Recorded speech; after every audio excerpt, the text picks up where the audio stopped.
नमामि बुद्धं गुणसागरन्तं नमामि धम्मं सुगतेन देशितं नमामि संघं मुनिराज सावकं। नमो बुद्धाय नमो धम्माय नमो संघाय। श्रद्धालु उपासक उपासिका तथा सधर्म प्रेमी महानुभावहरू, आज मिति 2078 जेठ 29 गते शनिबार बिहानको 9 बजिसकेको छ र हरेक बिहान 9 बजे फेसबुक लाइभ धर्म देशना गर्ने क्रममा आज हामी 446 भागमा निरन्तर फेसबुक लाइभ धर्म देशना उपस्थित छौं र देश विदेशका सम्पूर्ण श्रद्धावन्त उपासक उपासिकाहरू जो अहिले धर्म देशना सुन्नको निमित्त फेसबुकमा जोडिरहनु भएको छ, उहाँहरू सबैलाई म भिक्षु विमलो श्री सिद्धिमंगल बुद्ध विहार सिद्धिपुर सानागाउँ थसी महालक्ष्मी नगरपालिका वडा नम्बर 6 बुद्ध मार्गबाट सबैलाई आजको यो बिहानको चिसो चिसो मौसममा सबैलाई न्यानो न्यानो स्वागत टक्र्याउन चाहन्छु। त उपासक उपासिका, हामीले धर्म देशना गर्दै आइरहेको मिलिन्द प्रश्न अन्तर्गत रहेर आज मिलिन्द राजाले नागसेन भन्तेलाई विशेषतः दुःख निरोधको बारेमा सोध्नुहुन्छ। दुःख निरोध यानी कि सम्पूर्ण दुःखबाट मुक्त हुने अवस्था, यानी कि दुःखको निरोधको कार्य तपाईहरुले किन गरिरहनु भएको छ आदि इत्यादि विषयमा चाहिँ प्रश्न सोध्नुहुन्छ। मिलिन्द राजा अब प्रश्न गर्ने मान्छे, नागसेन भन्ते सबै उत्तर दिने मान्छे। त आज म तपाईहरुलाई चाहिँ यो दुःख निरोधको बारेमा मिलिन्द राजाले नागसेन भन्तेलाई सोध्नु अगाडि तपाईहरुलाई मैले यो चाहिँ दुःख निरोधको बारेमा अलिकति प्रस्ताइदिन्छु। फेरि तपाईहरुले चाहिँ थाहा नपाउला दुःख निरोध भन्यो, दुःख निरोध भन्यो, के चाहिँ दुःख निरोध, के चाहिँ दुःख निरोध, कस्तोलाई दुःख भनिन्छ, केलाई निरोध गर्नुपर्ने त्यो नै थाहा पाएन भने त्यहाँ चाहिँ अब मिलिन्द राजा पनि त तपाईको पण्डित हो, अब नागसेन भन्ते त झनै महापण्डित भइहाले। त यस्ता पण्डित र महापण्डित विषयको संवादलाई चाहिँ अलिकति बुझ्नको निमित्त कहिलेकाहीँ चाहिँ अब उहाँहरूले त बुझेको छ हैन, हामीलाई त त्यति पण्डित नहुन सक्ला, त्यही भएर चाहिँ अलिकति तपाईले चाहिँ बुझाउन खोजेको। त मैले तपाईहरुलाई चाहिँ त्यो प्रसंग त जोडिहाल्छु, त उहाँले कस्तो प्रश्न सोधे र कस्तो उत्तर दिए भन्ने विषयमा चाहिँ त्यो प्रसंग त आइहाल्छ। त सबभन्दा पहिला यहाँ कुरा आयो दुःख र निरोध भन्ने दुईटा शब्द।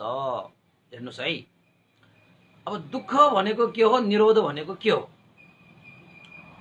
तपाईहरुलाई मैले चतुरार्य सत्य देशना गरिसके। चतुरार्य सत्यमा चाहिँ एउटा के छ त भन्दाखेरि तेस्रो नम्बरको आर्य सत्य, जसलाई दुःख निरोध सत्य भनेर उल्लेखित पाइन्छ। चतु आर्य सत्य, चारवटा आर्यहरूको सत्यमा तेस्रो नम्बरको सत्य, जसलाई दुःख निरोध सत्य भनेर भनिन्छ। अब तपाईले त्यसो भनिसकेपछि तपाईले बुझ्नुभयो होला दुःख निरोध सत्य भनेको चाहिँ केलाई बुझिन्छ त भन्दाखेरि निर्वाणलाई बुझिन्छ। जुन भगवान बुद्धले सम्पूर्ण सत्व प्राणीहरूको लागि दुःखबाट सदाको लागि है, फेरि क्षणिकको लागि होइन, 100 वर्षको लागि होइन, 1000 वर्षको लागि होइन, लाख कल्प असंख्यको लागि होइन, सदाको लागि दुःखबाट मुक्त गर्नको निमित्त निर्वाणको ढोका खोलिदिनु पर्यो। बस हैन, आओ है सत्व प्राणीहरू, मनुष्यहरू, देवताहरू, ब्रह्माहरू जो यो चाहिँ त्रिलोकमा दुःखको भुमरीमा चाहिँ डुबिरहेका छन्, दुःखको सागरमा डुबिरहेका छन्, तृष्णाको जालमा फसिरहेका छन्, अन्धकारमा हिँडिरहेका छन्, आओ है सबैलाई मैले निर्वाणको ढोका, अमृतको ढोका खोलिदिएँ। जसले दुःखबाट मुक्त भएर अमृत पद प्राप्त गर्न चाहनुहुन्छ त्यस्ता व्यक्तिले चाहिँ के प्राप्त गर्नुपर्ने रहेछ? निर्वाण प्राप्त गर्नुपर्ने रहेछ। त दुःखको साँच्चै निरोध त निर्वाण पो रहेछ। तपाईले स्वर्ग गए, देवलोक गए, ब्रह्मलोक गए, अरूप ब्रह्मलोक गए भनेर नाना प्रकारका यो सुखशैल भएका गतिहरू प्राप्त भयो भन्दैमा अब मेरो जीवनमा दुःख छैन भनेर भन्न सकिने अवस्था छैन। उपासक उपासिका, देवलोकमा पनि दुःख छ, यानी कि स्वर्गमा पनि दुःख छ। त साँच्चै तपाईले जिउन जान्नु भयो भने त स्वर्गलोकमा स्वर्गलोक भन्दा मनुष्यलोकमै सुख छ। यहाँ त कतै सुख भोग गर्न पाइन्छ हैन? देवलोक भन्दा त मनुष्यलोकै सुखमय छ। त्यहाँ पनि दुःख छ, यहाँ पनि दुःख छ भने भोग्ने सुख त यही नै बढ्छ नि त, तपाईले जान्नु भयो भने। अब नजाने भने त देवलोकमा पनि सुख छैन, यहाँ पनि सुख छैन, त्यो त भइहाल्छ। त किन चाहिँ अब देवलोक, ब्रह्मलोक, मनुष्यलोकमा सत्व प्राणीहरूको लोकमा यो त्रिलोकमा जति पनि लोक छन्, कतिवटा लोक छन्, 31 वटा लोक छन्, ती के लोकहरू हुन्? दुर्गति लोक भनेको 4 वटा छ, सुगति लोक भनेको 60 वटा छ हैन? त्यसपछि ब्रह्मलोक भनेको 20 वटा छ, रूप ब्रह्मलोक भनेर 16 वटा छ, अरूप ब्रह्मलोक भनेर 4 वटा छ। यी सम्पूर्ण लोकमा भएका प्राणीहरू दुःखमा नै गाडिएको हुन्छ, दुःखको सागरमै डुबिरहेको हुनुपर्छ। कहीं पनि हुन त सुख चाहिँ भोगिएला आफ्नो कर्म संस्कार अनुसार हैन? हरेक जन्ममा, हरेक गतिमा सुख त पाइएला, तर ती सुखहरू चाहिँ आकाशमा बादल चम्किँदाखेरि, चट्याङ पर्दाखेरिको एकैछिनको चाहिँ त्यो प्रकाश जगमगाउँछ नि, बादल चम्किँदाखेरि चाहिँ लापक्क एकचोटि, बस त्यस्तै मात्रै हो सुख, अरू त दुःखै दुःख। किन त भन्दाखेरि यी सम्पूर्ण लोक यानी कि संसार भनेकै कस्तो त भन्दाखेरि जन्म भएकाहरू मर्नै पर्छ, उत्पन्न भएकाहरू विनाश हुनै पर्छ, उदय भएकाहरू व्यय हुनै पर्छ। त्यो भनेको मतलब ती लोकहरू अनित्य धर्ममा समावेश भएका लोकहरू हुन्, अनित्य स्वभावले बाँडिएका हुन्छन् ती सबै लोकहरू। त अनित्य स्वभावले बाँडिएका ती लोकहरूमा दुःख त हुन्छ नै। किन त भन्दाखेरि अनित्य, परिवर्तनशील, फरक भएर जाने स्वभाव हैन? आज नयाँ छ त भोलि पुरानो भइहाल्छ, आज जवान छ त भोलि वृद्ध भइहाल्छ, आज जन्म छ त उसको चाहिँ मरण भइहाल्छ, एक न एक दिन ढिलो चाँडो हुन्छ हैन? यसरी अनित्य स्वभाव भएको ती सम्पूर्ण 31 वटा लोक। अब दुर्गतिको त कुरा गर्नु परेन, नामै दुर्गति। दुर्गति भनेको त टाढा भएको गति भनेको, टाढा भएको भनेको केबाट टाढा त भन्दाखेरि सुखबाट साह्रै टाढा भएको, खुसीबाट साह्रै टाढा भएको, आनन्दबाट साह्रै टाढा भएको गति, जसलाई दुर्गति भन्छ हैन?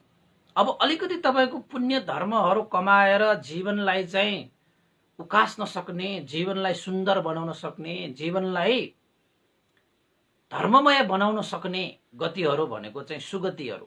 सुगति भनेको कतिवटा हुँदो रहेछ? 7 वटा हुँदो रहेछ। मनुष्य लोक एउटा र देवलोक 6 वटा। त्यसलाई सुगति भन्छ। सुगति भनेको राम्रो गति हो कि तिनीहरू चाहिँ। सु भनेको राम्रो, गति भनेको त अब जन्महरू भइहाल्यो होइन, लोकहरू भइहाल्यो। त्यस्तो राम्रो गतिमा पनि सदा सुख छैन। किन? त्यहाँ पनि तपाईको चाहिँ अब जन्म भएपछि बुढा हुन्छ, बुढा भएपछि रोग लाग्छ, ग्रस्त हुन्छ, जीर्ण हुन्छ, त्यसपछि त एक न एक दिन नचाहँदै तपाईँ चाहिँ मर्नुपर्छ, मृत्यु हुन्छ तपाईको। त कोही मान्छे मर्दाखेरि हामी किन रुन्छ त भन्दाखेरि दुःख भएर त रुन्छ। भनेपछि मरणमा त दुःख छ नि, छैन र? मरणमा दुःख नभएको भए मान्छेहरू मर्दाखेरि किन रुन्छन् मान्छेहरू? पशुहरूसम्म रुन्छ मरेको देखेपछि। हामी मान्छेको त कुरै छौँ होइन। यद्यपि देवलोकमा चाहिँ उत्पन्न हुन्छ र च्युत हुन्छ, पाकेको फल खसे जस्तो त्यहाँको पुण्य सकिसकेपछि स्वात्त झर्छ तिनीहरू। त्यो पनि उनीहरूको हाम्रो हिसाबबाट मरनी हो, तर उनीहरूलाई च्युत भन्छ। त देवताहरूलाई पनि त्यसरी चाहिँ त्यस्तो सुख भोग गरिरहेको ठाउँबाट च्युत हुनु पर्दाखेरि त दुःख त भइहाल्छ नि, दुःख त भइहाल्छ। त ब्रह्मलोकमा पनि लामो समयसम्म चाहिँ सुख बिहारी हुन चाहिँ सक्छ। मैत्री, करुणा, मुदिता, उपेक्षा भाव राखेर कसैसँग शत्रु भाव नराखिकन बस्न चाहिँ पाउँछ। तर उनीहरूको पनि कर्म सकिन्छ। किन त भन्दाखेरि कर्म भनेको भोग गर्दै गर्दै सकिन्छ। नयाँ पुण्य आर्जित गरेन भने उसले गरिआएको पुण्य त सकेर ऊ त एक दिन त्यहाँ ब्रह्मलोकबाट पनि खस्नुपर्छ। झन् बढी सुख पाइरहेको त्यो लोकबाट च्युत हुनु पर्दाखेरि त झन् बढी दुःख हुन्छ। किन त भन्दाखेरि अलिकति तपाईको 1 रुपैयाँ हरायो भने कति दुःख हुन्छ? अलिकति दुःख हुन्छ, अलिकति। 100 रुपैयाँ हरायो भने अलिकति बढी दुःख हुन्छ। अब 1000बाट वञ्चित भयो भने अझै दुःख हुन्छ। लाखबाट, करोडबाट, खरबबाट, अरबबाट तपाईलाई कति दुःख हुन्छ? त्यसैले यो लोकहरू भनेको चाहिँ दुःखको खानीहरू हुन् के, सबै दुःखको खानीहरू। जहाँ जन्म भए पनि, जसरी जन्म भए पनि, जबसम्म जन्म छ तबसम्म मरण छ। त तपाईको मरण भनेको दुःख होइन त?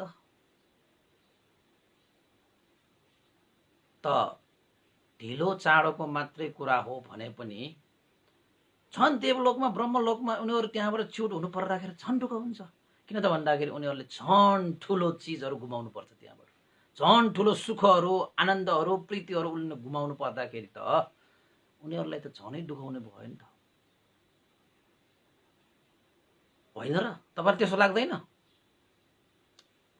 लाग्छ, किन नलाग्नु? तपाईले चाहिँ थाटेर हुन्छ। सानो चिज त्याग्नु पर्दाखेरि, त्यहाँबाट वञ्चित हुनु पर्दाखेरि सानै दुःख होला। ठुलो चिज त्याग्नु पर्यो भने, वञ्चित हुनु पर्यो भने झन् ठुलै दुःख हुन्छ। त्यसैले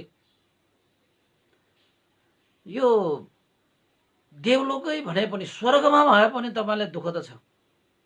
सदा तपाईँ स्वर्गमै बास हुनु सकिन्छ भन्ने हुँदैन। तपाईको कर्म सकियो भने, मनुष्य लोकमा गरेर गएका कर्महरू त्यहाँ सकियो भने त त्यहाँबाट तपाईँ झर्नु पर्छ। दुःख है।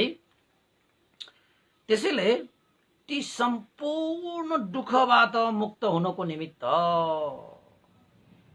अब भगवान बुद्धले तपाईलाई चाहिँ समग्रमा दुःख भनेको कुराहरू त तपाईलाई थाहा छ। जन्म हुनु दुःख, बुढा हुनु दुःख, रोगी हुनु दुःख, मरण हुनु दुःख, अनि त्यसपछि चाहिँ प्रियहरूसँग वियोग हुनु दुःख, अप्रियहरूसँग संयोग हुनु दुःख, मनले चाहेको कुराहरू पुरा नहुनु दुःख, समग्रमा यो पञ्चस्कन्ध धारण गर्नु दुःख।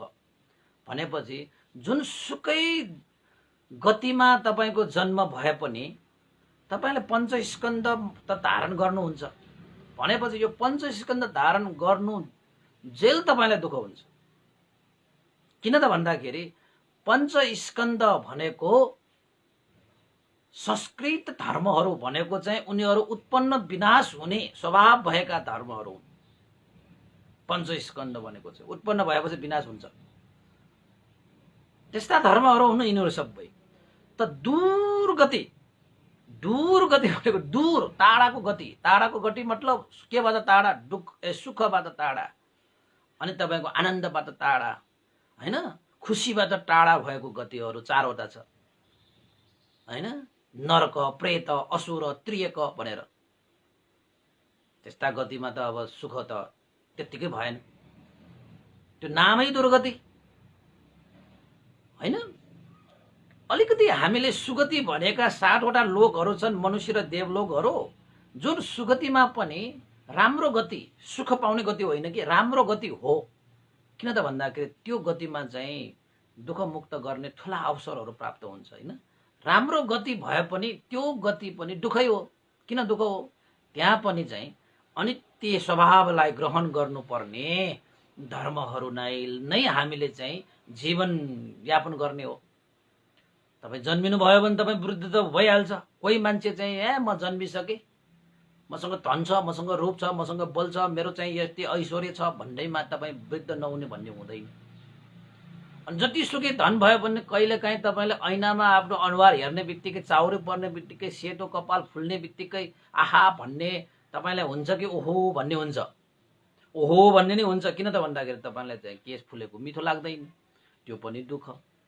अनुहार हेऱ्यो, यसो हेऱ्यो, चाउरी पर्यो, जतिसुकै धनैले लेपे पनि, सुनैले लेपे पनि त्यो शरीरको त्यो चाहिँ जुन अनित्य स्वभावलाई तपाईँले छोप्न सक्नुहुन्छ र?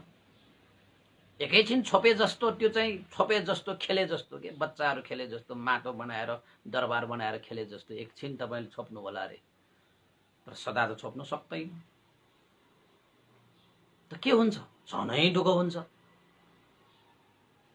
त एक दिन त कस्तो पनि भइरहेर आउँछ, तपाईँको शरीर जीर्णै भएर आउँछ। जतिसुकै 84 व्यञ्जन खाओस् न तपाईँले।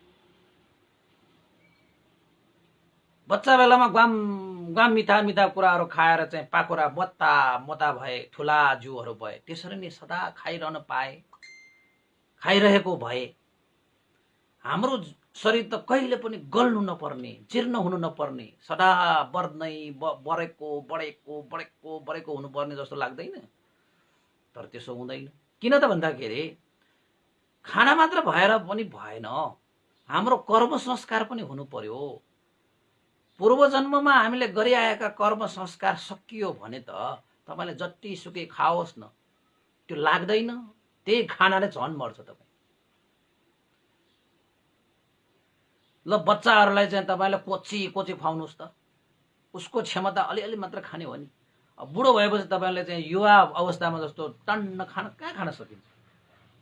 त्यसरी शारीरिक रूपमा सन्तुलन नहुने गरी तपाईँले पायो भनेर खायो भने त झनै मर्छ, चाँडो मर्छ, झनै त्यो सबभन्दा ठुलो दुःख हुन्छ। भोलि पर्सि त के भएर आउँछ? खाना पहिला तपाईँले सुख जस्तो लागेको, पछि त्यही खाना तपाईँलाई दुःख हुन्छ। यस्तो जीवन हो यो। पहिला यही शरीर कस्तो सुख जस्तो लागेको छ, पछि त यही शरीर तपाईँले धारण गरिरहनु पर्दाखेरि तपाईँले दुःख भएर आउँछ। हे भगवान मलाई लिएर जाओ, मलाई लिन आओ, म जान्छु भन्ने थाल्नुहुन्छ तपाईँ। किन त? तपाईँले यो शरीरलाई पहिला जस्तो हिष्टपुष्ट बलिया निरोगी हैन सुस्वास्थ्य रूपमा तपाईँले सदा राखिरहन सक्दैन। किन? तपाईँ अनित्य संसारमा तपाईँ आउनु भएको छ, नित्य संसारमा होइन। यो दुःख हो कि होइन? जतिसुकै धन भए पनि हामीले देखेन कस्ता कस्ता हाम्रा प्रिय लाग्ने व्यक्तिहरूलाई लाखौं करोडौं पानी बगाए जस्तो बगाए तापनि रोग लागेकोलाई चाहिँ हामीले बचाउन सक्दैन। धन भएर के भयो त? अब ल हेर्नुहोस् त, झन् दुःख भएन? धन नभएकाहरू धनै छैन, के बचाउनु, अब यस्तै हो भनेर चाहिँ उनीहरूले चाहिँ अब अलिकति चाहिँ मनलाई धैर्य गरालेर, धनै भएको मान्छे त्यस्तोले ल यत्रो धन भयो भने मैले गर्न सकिनँ भनेर झनै दुःख हुन्छ। हो यस्ता चिजहरू भनेको यो लोक हो। 31वटा लोकमा तपाईँको यस्ता दुःखहरू त तपाईँको भइरहन्छ। चाहे तपाईँले धन कमाओस्, रूप कमाओस्, नाम कमाओस्, दाम कमाओस्, जति सुखै तपाईँले संसारमा भएका सबै सुख भनाउँदाहरू तपाईँले प्राप्त गरे पनि आखिर तपाईँको जीवनमा जन्म भइसकेपछि वृद्ध हुनुपर्ने दुःख त यथावत छँदैछ। जीर्ण हुनुपर्ने दुःख यथावत छँदैछ। मरण हुनुपर्ने दुःख पनि यथावत छँदैछ। खोइ त दुःख हटाएको तपाईँले? तपाईले धन भएर म सुख भए भन्यो भने धन नहुनेहरू पनि त सुखै छन् त। मैले हिरा मोतीको लुगा लगाउन पाएर मलाई सुख भयो तपाईँ भन्नुहुन्छ भने हिरा मोती नलगाएका मान्छेहरू पनि त सुखी छन् त। यहाँ तपाईँ जस्तो सुखी हुन्छ तिनीहरू पनि सकेको छ। यो सांसारिक नक्कली सुख त सबैले पाइरहेकै हुन्छन्, चाहे त्यो हिरा होस् नहोस्, खान पाओस् नपाओस्। खान नपाउने मान्छेहरू पनि दिइरहेकै छ, घर नभएका पनि दिइरहेकै छ। मन सन्तुष्ट भयो भने सुख भइहाल्छ। तर यो दुःख त तपाईको जीवनमा छँदै बाँकी त छ नि भनेपछि तपाईँ जहाँ जहाँ जन्मिनुहुन्छ त्यो दुःख त आइहाल्छ। तर त्यो तपाईले कमाएको धन सम्पत्ति आउँदैन। हेर्नुहोस् है, तपाईले सुख भनेर धन सम्पत्ति तन्न कमाए, यही हो मेरो सुखको खानी भनेर धनलाई तपाईले जम्मा पार्नुभयो, तर त्यो धनले तपाईलाई कतिसम्म सुख दिन्छ? हेर्नुहोस् है, हिरा मोती लगाएर सुखी बनेछ, त्यहीले मात्रै सुखी हुने त होइन। हिरा मोती नलाउने पनि सुखी। तपाईको चाहिँ अब धन सम्पत्ति नभएका तपाईँ भन्दा कम भएका मान्छेहरू पनि धेरै सुखी पनि छन् त। सुख भनेको त त्यस्तो हो। तर ती मान्छेहरूमा धन भएकाहरूमा पनि दुःख त छँदैछ, धन नभएकाहरूमा पनि दुःख त छँदैछ। तपाईले चाहिँ हिरा मोती जवाहरलाल पन्नाहरू त्यो सुख भनेर तपाईले जम्मा पार्दै पार्दै पार्दै बसेको, त्यो धन सम्पत्ति कमाउँदाखेरि तपाईले चाहिँ यो कालो केस नै चाहिँ मोटी जस्तो बनाइसक्नु भयो सुख भन्दै। तपाईँ यो लोकबाट परलोक जाँदाखेरि त्यो सुख बनाउँदा ती धन सम्पत्ति एउटा पनि तपाईले लिएर जान सक्नुहुन्न। तर तपाईको जीवनमा भएको दुःख चाहिँ तपाईको पछि पछि आउँछ। सुख बनाउँदा आउँदैन। खोइ आएको? धन आयो, घर आयो, खेत आयो, हिरामोती आयो, जवाहरलाल पन्ना आयो, के पनि आएन। तर तपाईको चाहिँ जन्म भएपछि वृद्ध हुने, रोगी हुने, मरण हुने त्यो दुःख त आयो नि तपाईको पछि त। फेरि कस्तो अचम्म बा भनेपछि जबसम्म तपाईले आफ्नो जीवनमा त्यो भएको जन्म, रोगी हुने, वृद्ध हुने, मरण हुने यो सम्पूर्ण दुःखलाई तपाईँ मुक्त गर्नुहुन्न तबसम्म तपाईँ सुखी हुनै सक्दैन। बुझ्नु भयो नि उपमा? उपासक उपासकले बुझ्नु भयो नि उपमा?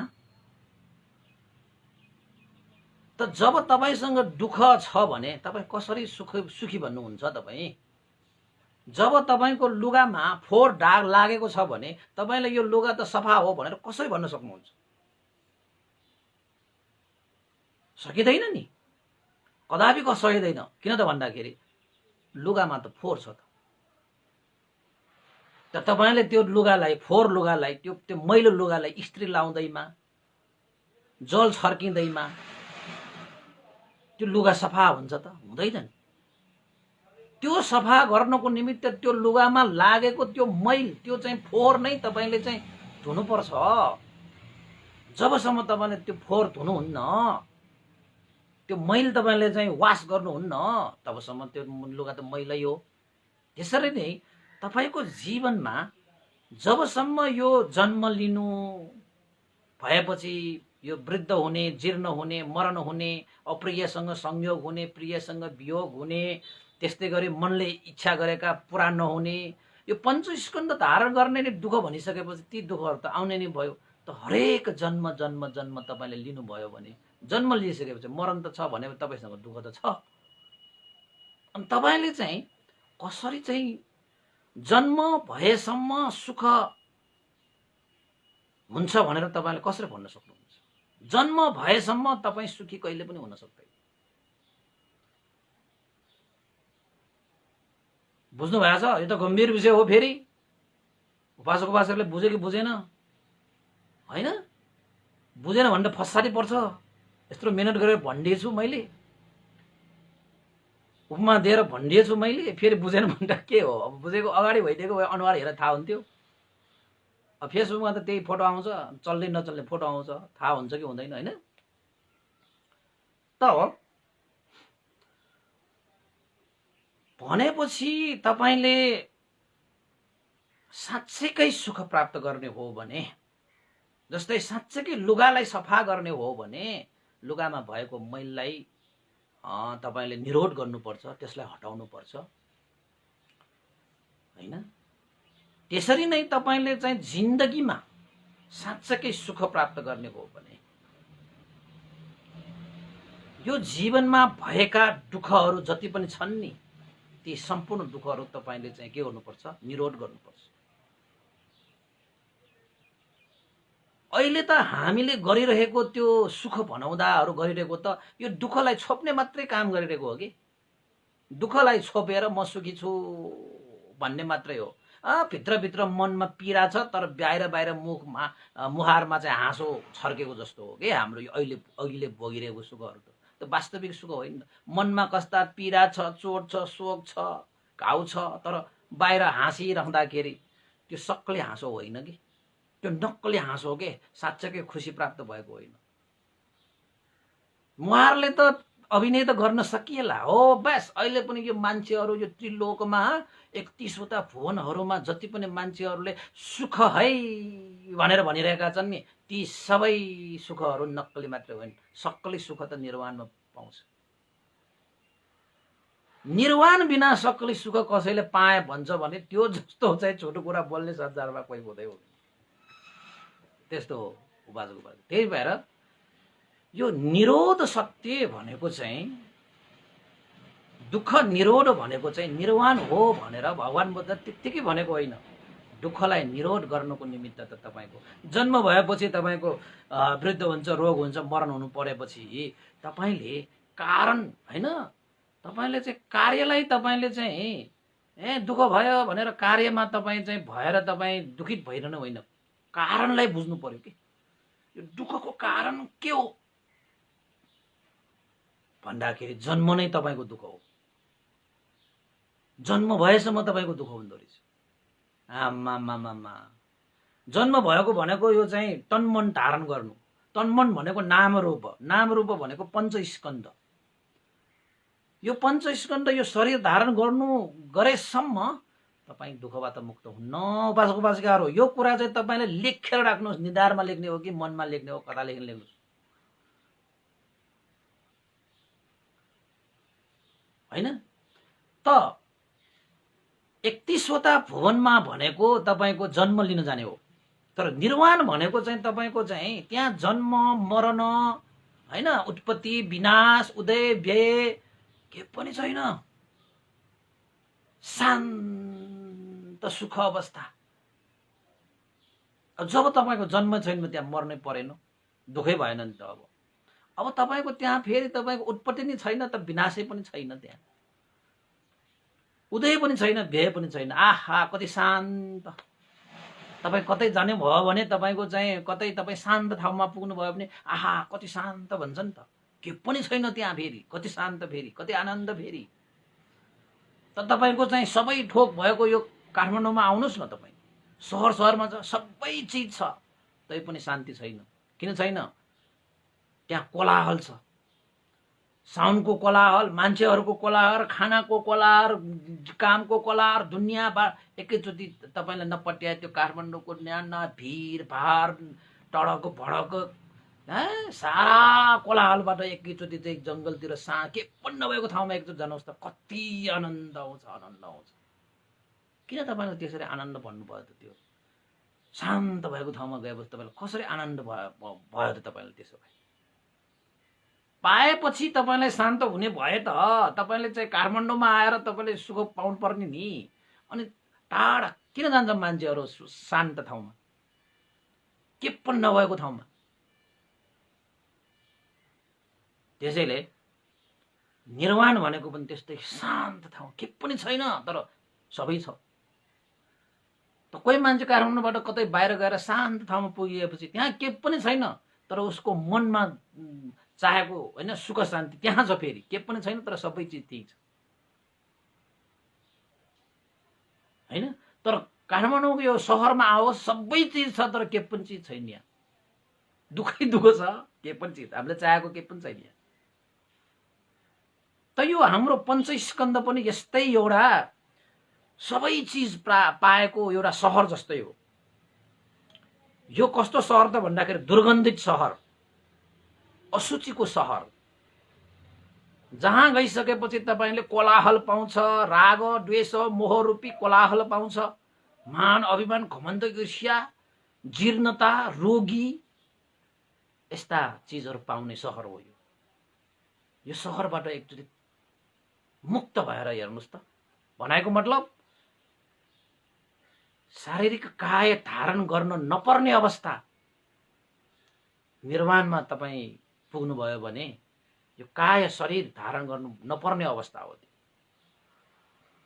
जन्म मरणबाट अलग्ग भएको अवस्था हैन, उदय व्ययबाट मुक्त भएको अवस्था। त्यसैले भगवान बुद्धले निर्वाणलाई के भन्नुभएको छ? अजात अभूत अकृत असंस्कृत भनेर भन्नुभएको छ। जाति जरा व्याधि मरण दुःख छैन निर्वाणमा, कुनै समय पनि छैन, अतीत वर्तमान भविष्य पनि छैन। त्यहाँ सबै कालहरूबाट मुक्त, कुनै कर्म पनि गर्नु पर्दैन। अब त्यहाँ कर्मबाट पनि मुक्त, कुनै संस्कार पनि बाँकी छैन त्यहाँ। अब हो कस्तो मजा। अब तपाईहरुले कहाँ छ त भन्थे यो तपाईं देख्नुभयो? हामीलाई पनि एकचोटि लगिदिनुस् न, बरु टिकट काट्नु पर्यो, बरु लाखै तिरौँला भन्नु होला। पैसै चाहिँदैन निर्वाण पुग्नको लागि, करोड तिरेर अरब तिरेर जान पाउने पनि होइन, फेरि पैसै नचाहिने के फेरि।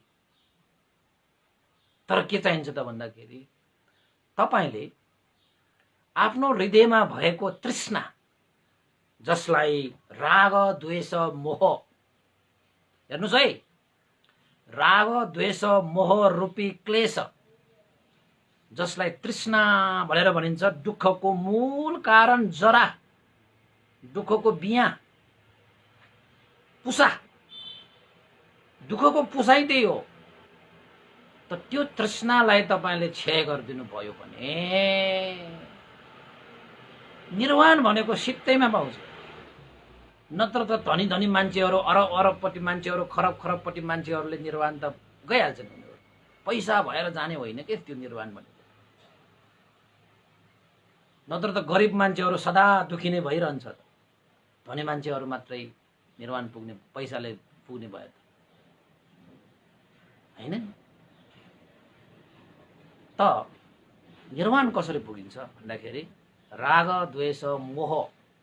त निर्वाणलाई भगवानले राग क्षय द्वेष क्षय मोह क्षय यानी कि क्लेश क्षय, जसलाई तृष्णा क्षय भनेर भनिन्छ। त्यो तृष्णालाई तपाईले क्षय गर्न सकियो भने तपाई निर्वाण पुग्नुहुन्छ। निर्वाणलाई तपाईले प्राप्त गर्नुहुन्छ, निर्वाणलाई तपाईले अनुभव गर्नुहुन्छ। निर्वाणमा तपाई चाहिँ बाँचिरहनु भएको जस्तो हुन्छ। सौपादिशेष निर्वाण र अनुपादिशेष निर्वाण भनेर छ। अब तपाईले यही जन्ममा निर्वाण भनेको त म हेरेरै छाड्छु, अनुभव गरेरै छाड्छु भनेर भन्ने हो भने ठिक छ, मरेपछि मात्र निर्वाण पुग्ने भन्ने हुँदैन।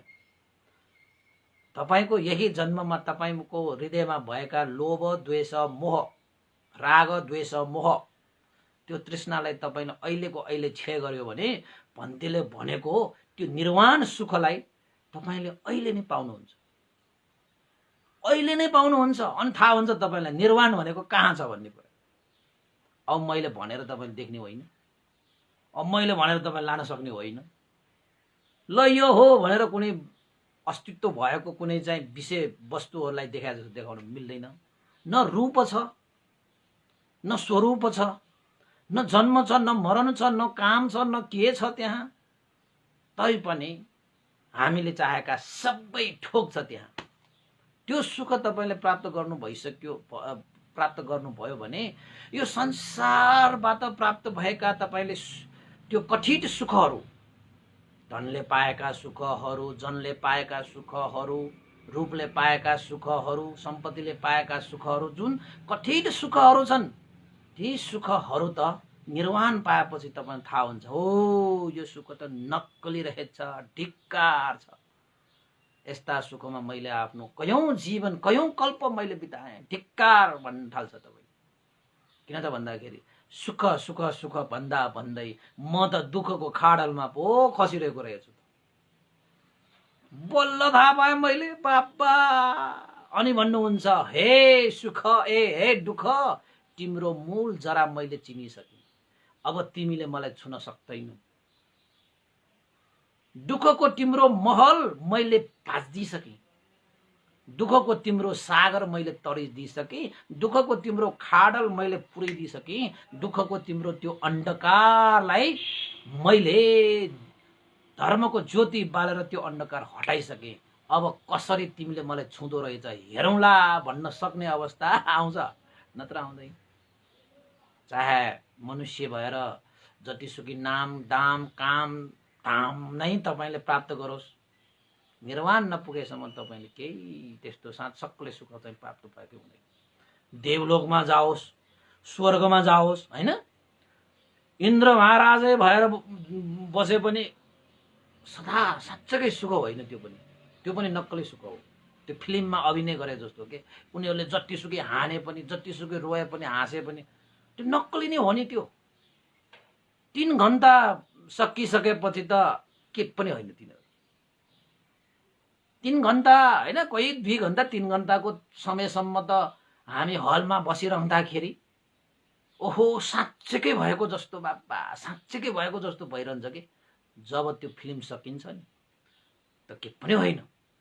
त्यस्तै हो, हामीले यो चाहिँ सुख सुख भनेर चाहिँ यो संसारिक यो विभिन्न विषयहरूमाथि आसक्त भएर हामीले सुख सुख सुख सुख भनिरहेको त अन्तिममा थाहा हुन्छ तपाईँलाई के पनि सुख हुने रहेछ। आमा मैले यत्रो धन कमाएँ सुख भनेर म जाने बेलामा एक सुख लग्न पाएन। यति रूपको घमण्ड गरे, हेर आज मेरो रूप कस्तो भयो, अग्निमा जल्नु परिरहेको छ। ओहो मैले मेरो नाम दाम कामको घमण्ड गरेर मैले के मात्र गरिन, ल अब सबै स्वाहा भयो, खरानी भयो, खुसीमा चुइकयन भयो। खोलामा बगाइदियो तपाईँले, खरानी बनाइदियो तपाईँले। कोही कोही मान्छेले जमिनमा गाड्छ, त्यो आफ्नै कुरा हो। त यस्ता चाहिँ यो कथित सुखहरूमा हामी भुलेर अनि दुःख निरोध गर्न नसकेको। त्यसैले दुःखलाई चिन्नु पर्यो पहिला, अनि मात्रै तपाईँले चाहिँ दुःख निरोध गर्न सक्छ। त्यसैले जबसम्म जन्म छ, वृद्ध हुन्छ, रोगी हुन्छ, मरण हुन्छ, प्रियहरूसँग वियोग हुन्छ, प्रियहरूसँग संयोग हुन्छ, अनि त्यसपछि यो मनले चाहेका कुराहरू पुरा हुँदैन। तपाईँको भएको छ यो दुःख छ कि छैन, ल तपाईँसँग भन्नुहोस् त। यो दुःख त मसँग छैन भन्नु होला, झुटो कुरा नबोल्नुहोस्। तपाईँहरू छ, तपाईँसँग जन्म भइसक्यो तपाईँको, अब त्यो त आइहाल्छ, कसैले तार्न सक्दैन। हो त्यसलाई मात्रै दुःख सत्य भन्छ के, सबैलाई हुने त्यो मात्रै सत्य हो कि। अब तपाईँलाई हुने दुःख मलाई भएन भने तपाईँको लागि मात्रै सत्य हो, मेरो लागि त सत्य भएन। तपाईँलाई खाना नपाएर दुःख अरे, मलाई त खाना पाएर दुःख। यहाँ तपाईँलाई लाउन नपाएर दुःख, मलाई लाउनै पाएर दुःख भन्नेहरू त हुन्छन् नि। कसैको घर नभएर दुःख, कसैलाई घर ठुलो भएर दुःख, कसैलाई खाना नपाएर दुःख, कसैलाई त्यही खानाको कारणले उसलाई दुःख आइरहेको हुन्छ। अनि त्यो उसको त सत्य भएन नि। त्यो त सत्य भनेको चाहिँ के हो, सबैको लागि लागू हुने सत्य पो साँच्चैकै सत्य त। कसैलाई लागू हुने, कसैलाई लागू नहुने सत्य पनि सत्य हुन्छ त, हुँदैन। त्यो त अवस्था मात्र भयो होइन। त तपाईँलाई चाहिँ जन्म भएपछि वृद्ध हुनुपर्ने, धनवानहरूलाई हुँदैन भन्ने हुन्छ, रूपवानहरूलाई हुँदैन भन्ने हुन्छ, बलवानहरूलाई हुँदैन भन्ने हुन्छ, सबैलाई हुन्छ। रोग लाग्न सक्छ, सबैलाई लाग्न सक्छ।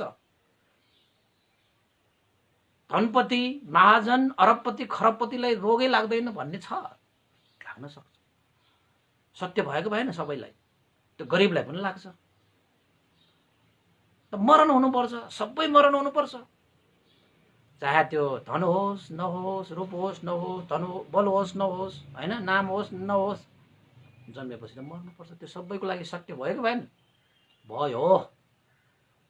त पिए हि विपयोगो दुःख, प्रियहरूसँग वियोग भएर बस्नुपर्ने दुःख। एक दिन न एक दिन तपाईँले जति सुकै आफ्नो मनले खाएका मान्छेहरूसँग सँगै बसेको भने तापनि एक न एक दिन तपाईँ छुट्टिनु पर्छ, वियोग त हुन्छ।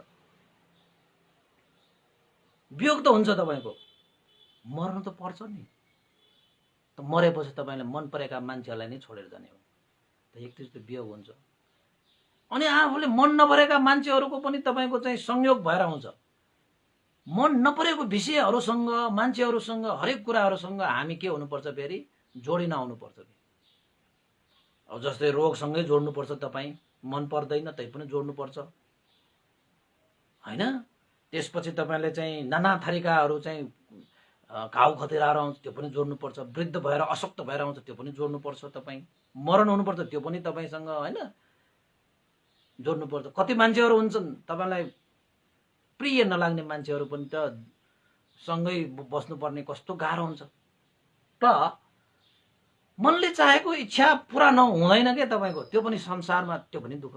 भनेपछि यो सम्पूर्ण दुःखको मूल जड भनेको तृष्णा। तृष्णालाई तपाईँले निर्मूल गरिदियो भने त तपाईँको के हुन्छ, जन्मै हुँदैन। जन्म नभएपछि वृद्ध हुँदैन, वृद्ध नभएपछि रोग हुँदैन, रोग हुँदैन मरण हुँदैन, सबै हटेर जान्छ।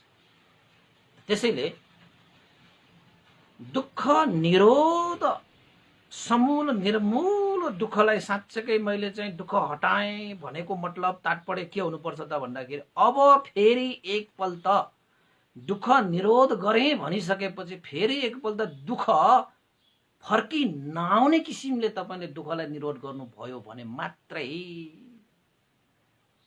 दुःख निरोध भएको ठहरिन्छ।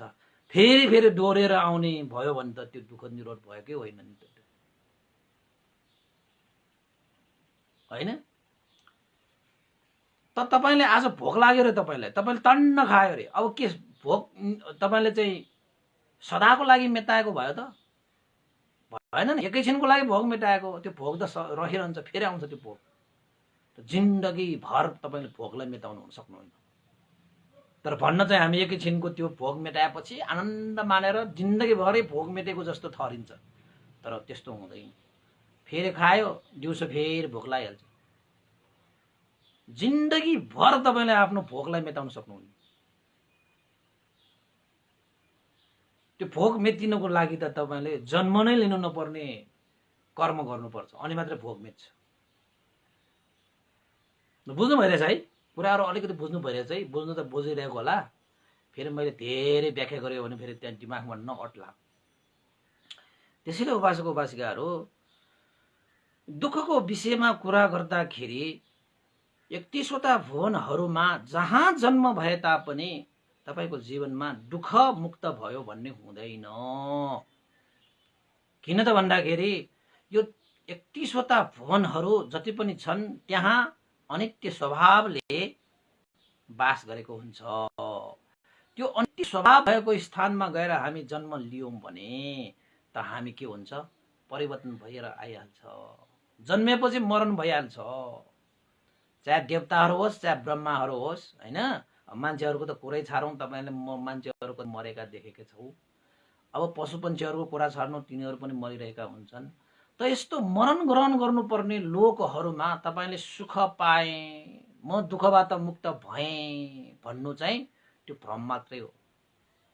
त यो संसार ठुलो के हो त, भ्रम हो। भ्रम के हो रे, भ्रम हो। अब तपाईँ भ्रममा बाँच्नुहुन्छ भने त बाँच्नुहोस् क्यारे, मलाई त मन छैन। हामी त जाने हो सिधा निर्वाण, परम सुख शान्त प्राप्त गर्ने हो। त भगवान बुद्धले हामीले देखाउनु भएको त्यही निर्वाण। त्यसैले बुद्धका अनुयायीहरू, श्रावक सङ्घहरू भगवान बुद्धका शिक्षालाई अनुसरण गरेर जीवनयापन गर्नेहरूको लक्ष्य भनेको तपाईँको स्वर्ग होइन। स्वर्ग भनेको के हो र उपासक उपासिका, हातैमा छ, हातको मैला सुनको थैला भनेर कसले कविता लेखेको लक्ष्मीप्रसाद देवकोटा हो के हो? त्यो त हातको मैला सुनको थैला भनेको त हाम्रो त स्वर्ग भनेको त हातको मैला जस्तै हो त। तपाईँले चाहिँ हातले मैला निकालेर होइन तपाईँले कर्म गर्यो भने त स्वर्ग पाइहाल्छ। त्यो कुनै ठुलो कुरा होइन त्यो। त्यसैले चाहिँ भगवान बुद्धका अनुयायीहरू, श्रावक सङ्घहरू, उहाँहरूको चाहिँ लक्ष्य भनेको निर्वाण हो, स्वर्ग होइन। स्वर्गमा पनि सुख हो भएको जस्तो चाहिँ सुख चाहिँ मात्रै छ, तर दुःख चाहिँ यथावत छ। त्यसैले जबसम्म दुःखबाट मुक्त हुँदैन तबसम्म साँच्चैकै सुख पाएँ भनेर भन्ने अवस्था छैन। त साँच्चैकै सुख प्राप्त गर्नुको निमित्त त्यो सम्पूर्ण दुःखलाई निवारण गर्नुपर्छ। त्यो दुःख तब निवारण हुन्छ जब हामीले निर्वाण धर्मलाई साक्षात्कार गर्छौँ। त्यो निर्वाण धर्म साक्षात्कार तपाईले यही जन्ममा गर्न सक्नुहुन्छ। जिउँदै तपाईले त्यो सुख प्राप्त गर्न सक्नुहुन्छ। मरेपछि सुख पाइएला भनेर तपाईले चाहिँ मरेपछि म निर्वाण गएर त्यस्तो सुख पाउनु पर्ला त कसैले त के पनि भन्छ, अब त्यो निर्वाणमा के पनि छैन रे, कसले अनुभव गर्छ? अनुभव गर्नलाई त सुख हो भनेर अनुभव गर्ने त चाहियो नि। अब शरीरै छैन त तपाईको चाहिँ कसले अनुभव गर्छ? आँखा भए पो देख्छ, कान भए पो सुन्छ भन्ने जस्तो पनि होला। अब तपाईलाई त्यो निर्वाण सुख प्राप्त गरिसकेपछि अनुभव गर्नुपर्ने अवस्थै छैन भने भोक लागेको मान्छेलाई पो खान्छ त? भोकै छैन त कसरी खान्छ? अब निर्वाण पुगिसकेपछि यो संसारिक सुख उसलाई चाहिने कि चाहिँदैन त? उसलाई सुख, त्यो संसारिक सुख त उसले नक्कली हो, यो कथाकथित सुख हो भनेर थाहा पाइसकेको पछि यो सुख भोग गर्नको लागि आँखा, यो नाक, मुख चाहिएला र? चाहिँदैन। त तपाईलाई होइन एकचोटि म यही शरीरबाट निर्वाण भनेको कस्तो हो भन्ने चाहिँ अनुभव चाहिँ गर्छु भन्नुहुन्छ भने यही जन्ममा तपाईले तृष्णालाई क्षय गर्नुभयो, तर तपाईको आयु संस्कार बाँकी छ भने तपाई त जीवितमा नै हुनुहुन्छ। त यही जन्ममा तपाईले पञ्चस्कन्ध धारण गर्दा गर्दै पनि तपाईले निर्वाण सुख अनुभव गर्नुहुन्छ भनेपछि कस्तो अवसर छ? ल हेर्नुहोस् त, मरेपछि मात्रै निर्वाण पाइन्छ भन्ने होइन, मर्नु अगाडि पनि हामीले तृष्णालाई क्षय गर्यो भने त्यो निर्वाण सुखलाई हामीले प्राप्त गर्न सकिन्छ। अनि अनुभव गरेर हेर्नुहोस् तपाईँ आफैले, अनि थाहा हुन्छ ओहो परेन यो संसारिक यो सुखहरू भनेका, यो चिजहरू भनेका त नक्कली रहेछ, यस्ता चिजहरू चाहिएन। तपाईँ आफैले भन्नुहुन्छ। यसको लागि तृष्णा छे। त्यसैले दुःख निरोध भनेको चाहिँ उपासक उपासिकाहरू पुनः एकपल्ट फर्केर नआउने किसिमले दुःखलाई निरोध गरेको अवस्था, जसलाई दुःख निरोध भन्छ। जब दुःख नै छैन भने बाँकी रह्यो के? सुख। तर तपाईहरू कस्तो छौ, हामीहरू कस्तो छौं त भन्दाखेरि दुःखलाई यथावत राखेर तथाकथित सुखहरू जम्मा पारेर म सुखी भएँ भन्ने तपाईँ चाहिँ सही कि गलत? ल भन्नुहोस् त। दुःख त तपाईको जीवनमा छ, ग्वारा दुःख छ, त्यहाँ मार दुःख छ। तैपनि तपाईले नाना थरीको होइन कथाकथित चाहिँ उसले सुख दियो, यसले सुख दियो, यो धनले सुख दियो, रूपले सुख दियो, आहा खाएर सुख दियो, भोगेर सुख दियो, यो पञ्चकाम गुणमा लिप्त भएर मलाई सुख दियो भनेर तपाईले कथाकथित सुखलाई तपाईले चाहिँ धारण गरिरहेको छ, जुन वास्तविक सुख होइन। तर तपाईको जीवनमा दुःख भने यथावत छ।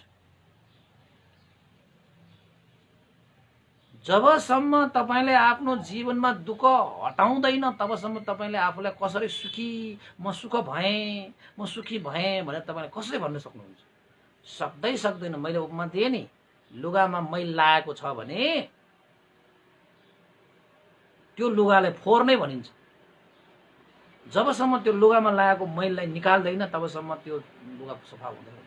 त त्यसरी नै निर्वाण भनेको हाम्रो जीवनमा भएका जति पनि दुःखहरू छन्, त्यो दुःख शक्ति, यो दुःखलाई चाहिँ पूर्ण रूपमा निरोध, क्षय, निवारण गरेको अवस्था, त्यसलाई निर्वाण भनिन्छ। त्यसको लागि चाहिँ के हटाउनु पर्यो? राग क्षय, द्वेष क्षय, मोह क्षय। राग यानि कि लोभ, यसलाई चाहिँ दानको कुशल कर्मको कारणले हामीलाई लोभलाई क्षय गर्ने, द्वेषलाई शील पालन गरेर द्वेषलाई क्षय गर्ने, मोहलाई भावना अभ्यास गरेर क्षय गर्ने। ल तपाईलाई दुःखबाट मुक्त गर्ने भगवान बुद्धले मुक्त हुनुपर्छ मात्र भन्नु भएन। यो काम गर, यो काम गरिसकेपछि यो हट्छ, यो हटिसकेपछि मन यसरी निर्मल हुन्छ। जुन मन निर्मल भइसकेपछि तृष्णा रहित हुन्छ। तृष्णा रहित भइसकेपछि दुःखको बिउ नै नाश हुन्छ। अहिले त हामी कस्ता छौँ त भन्दाखेरि दुःखको बिउ छर्दै हेर्छौँ, मलाई सुख चाहियो, मलाई सुख चाहियो, मलाई सुख चाहियो भनेर दुःखको बिउ छर्दै हिँडेर सुख पाउँछ। त्यस्तो पनि हुन्छ, हुँदैन नि त्यस्तो हो त उपासक उपासिकाहरू। यही विषयलाई चाहिँ लिएर दुःख निरोधको बारेमा लिएर मिलिन्द राजाले नागसेन भन्तेलाई सोध्नु भएको। कसरी सोध्नु भयो ल हेर्नुहोस्। भन्ते नागसेन, हजुर महाराज भन्नुहोस्, तपाईहरू जुन यो भगवान बुद्धको शासनमा प्रवचित हुनुभएको छ, यानि कि श्रमण जीवन बिताउनु भएको छ, त श्रमण जीवनहरू बिताइसकेपछि तपाईहरूले के को लागि अभ्यास गर्नुहुन्छ, उद्योग गर्नुहुन्छ, प्रयास गर्नुहुन्छ, श्रमण जीवन के को लागि धारण गर्नुहुन्छ तपाईहरू? तपाईहरू भन्न सक्नुहुन्छ के को लागि? मैले त्यत्रो बार भनिसके, फरर भन्नुहोस् त। श्रमण जीवन भिक्षुहरूले भगवान बुद्धको शासनमा आएर गृह त्याग गरेर भिक्षुहरूले श्रमण जीवन धारण गर्नुको कारण के हो, उद्देश्य के हो, लक्ष्य के हो? उनीहरूले श्रमण जीवनलाई अभ्यास गरेको के को लागि, उद्योग गरेको के को लागि, के को लागि? मैले तपाईलाई भनिसकेँ। संसार वात दुःख तो मोचन थाय निब्बानस्व सच्चीकरणथाय एतं कासावं गहेत्वा भनेर नाना थरीका कुराहरू तपाईँ गुरुको आचार्य अगाडि पढ्नुपर्छ। त्यो भनेको के हो त भन्दाखेरि संसारमा भएका जति पनि दुःखहरू छन्, सुख प्राप्त गर्ने भनेको होइन है, दुःखहरूलाई हटाउने भनेको छ। त्यहाँ दुःख हटेपछि त उपासक उपासिकाहरू त्यो सुख त हुन्छ। दुःखलाई नहटाइकन तपाईँले सुख सुख सुख भनेर जम्मा मात्र पार्दैमा तपाईँ सुखी नै हुँदैन कि, किनभने दुःख त त्यहाँ यथावत छ नि। त्यसैले नागसेन भन्तेले के भन्नुभयो, महाराज सम्पूर्ण समूल निर्मूल दुःख निरोधको लागि श्रमण भिक्षुहरूले आफ्नो जीवनमा उद्योग गर्छ, अभ्यास गर्छ।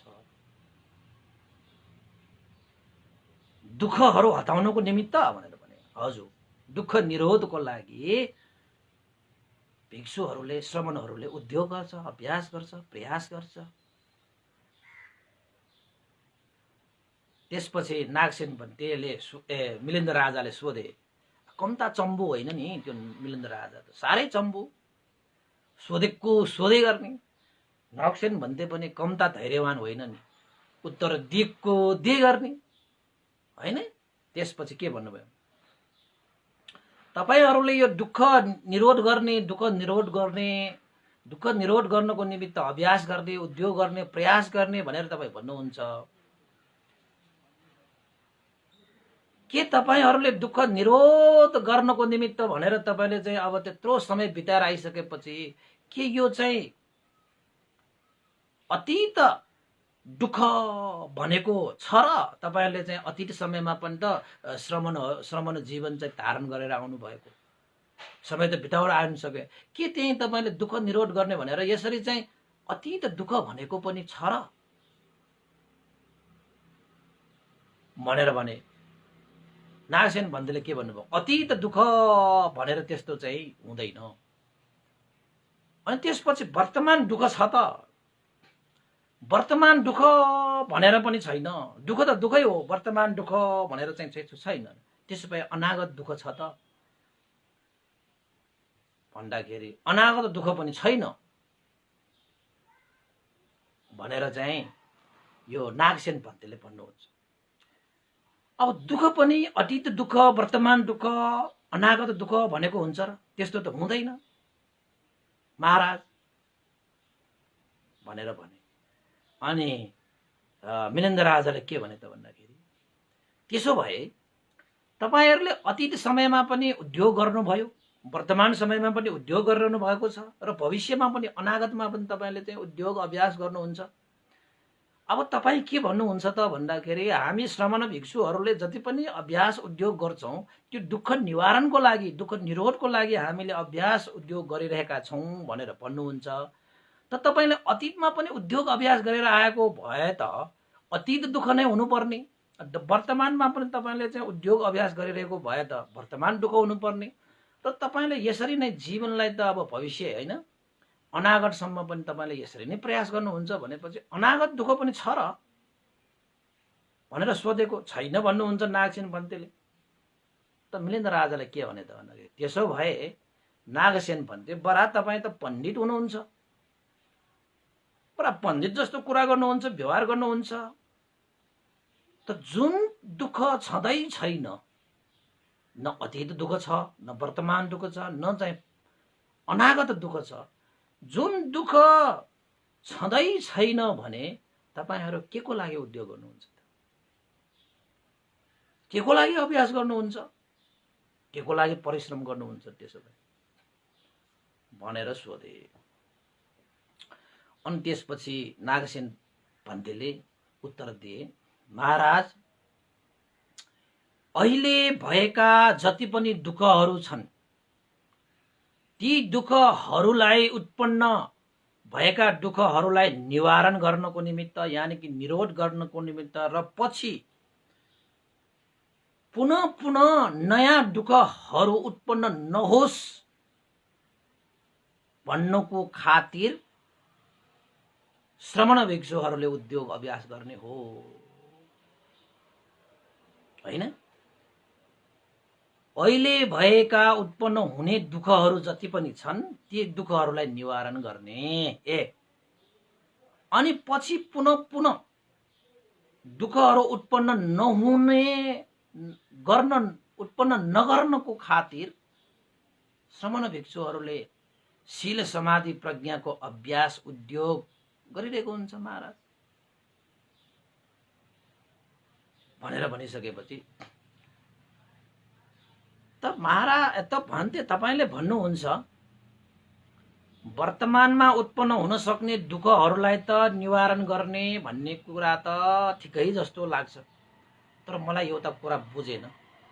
पछि पुनः पुनः उत्पन्न हुन सक्ने हैन उत्पन्न हुने दुःखहरू उत्पन्न नगर्नको खातिर अहिले तपाई उद्योग गरिरहनु भएको छ, अभ्यास गरिरहनु भएको छ। त भन्थे के यो अनागत दुःख भन्ने हुन्छ र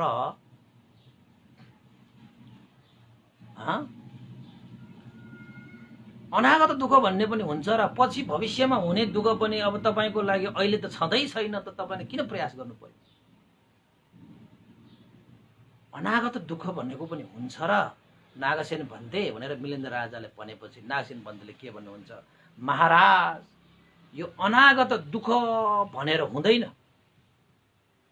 अनागत दुःख भनेर चाहिँ हुँदैन भनेर भने।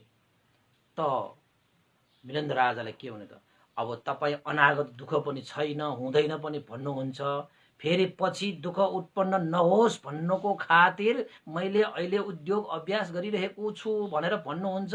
म त यो कुरा बुझेन, के भन्नु खोज्नु भएको तपाईले? जबकि अनागत दुःख भनेको छैन भनेर तपाई आफैले भनिरहनु भएको छ, त तपाई त बडा पण्डित मान्छे, अनि हुँदै नभएको दुःख निवारणको लागि तपाईले अहिले किन चाहिँ यो दुःख भोगिरहनु भएको त? किन यो उद्योग गरिरहनु भएको, अभ्यास गरिरहनु भएको त? तपाई त बडा पण्डित हो, फेरि यस्तो मूर्ख काम किन भनेर मिलिन्द्र राजाले नागसेन भन्तेलाई सोधेको हैन।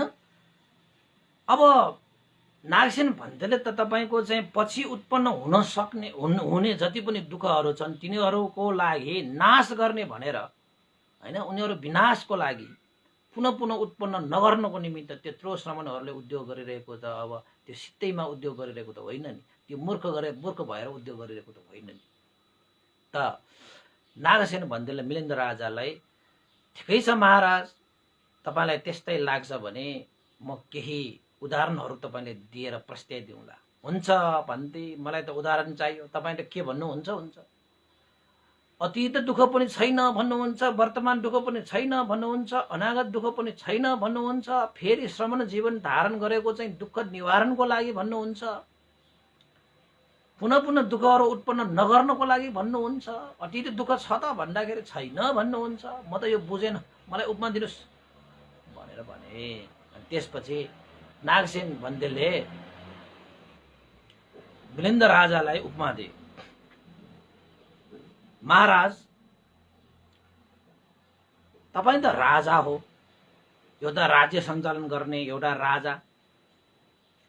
अब यो संसारमा धेरै राज्यहरू हुन्छन्, तपाईको मित्र पनि होलान्, शत्रु पनि होलान्। त्यस्तो त भइहाल्छ। संसारमा शत्रु नहुने को छ र? सबैको शत्रु त हुन्छ भन्दै मेरो पनि छ। ठुल्ठुला राज्यहरू पनि मेरो शत्रु राजाहरू पनि छ। त्यसो भए महाराज तपाईहरूले चाहिँ ती शत्रुहरूले कुनै पनि बेला आक्रमण गर्न सक्छ, कुनै पनि बेला युद्ध फुक्न सक्छ, विद्रोह गर्न सक्छ। त्यो त सक्छ, भन्नै सकिँदैन भन्थे। शत्रुहरूको मन कस्तो हुन्छ कस्तो हुन्छ। त्यसो भए महाराज तपाईले के ती शत्रुहरूलाई तपाईलाई हमला गर्ने बेलामा, युद्धको घोषणा गर्ने बेलामा र उनीहरूले विद्रोह गर्ने बेलामा मात्रै तपाईले आफूलाई सुरक्षा गर्नको निमित्त, उनीहरूलाई दमन गर्नको निमित्त तपाईले तयार गर्ने हो र? राज्यमा चाहिँ शत्रुहरूले विद्रोह गर्ला, युद्ध गर्न आउला भनेर चाहिँ उनीहरूले युद्ध गर्न आउने बेलामा मात्र तपाईले खाडल खन्ने हो र? पर्खाल लगाउने हो र? ढोकाहरू निर्माण गर्ने हो र?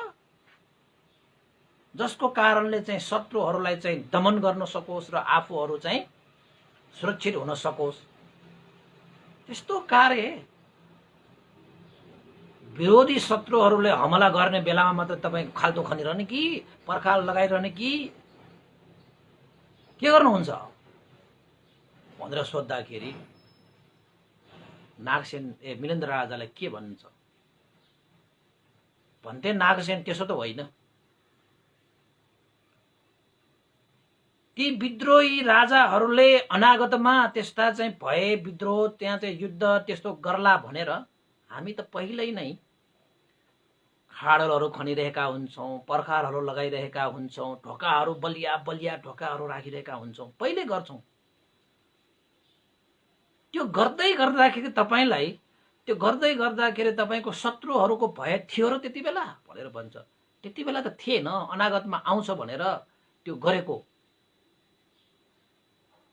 तर तपाईँ त बडा पण्डित राजा रहेछ, पण्डित भनौँडा रहेछ। जब तपाईँकोमा कुनै भय नै आएको छैन भने त्यो भय अनागत भए भनेर तपाईँले चाहिँ निवारण गर्नको निमित्त तपाईँले अहिले नै किन त्यो खाडल खन्नु पर्ने त? त्यसो भए अहिले नै किन पर्खाल लगाउनु पर्ने त? त्यसो भए भनेपछि अनागत भए पनि भयो नि होइन त महाराज भनेर सोधे।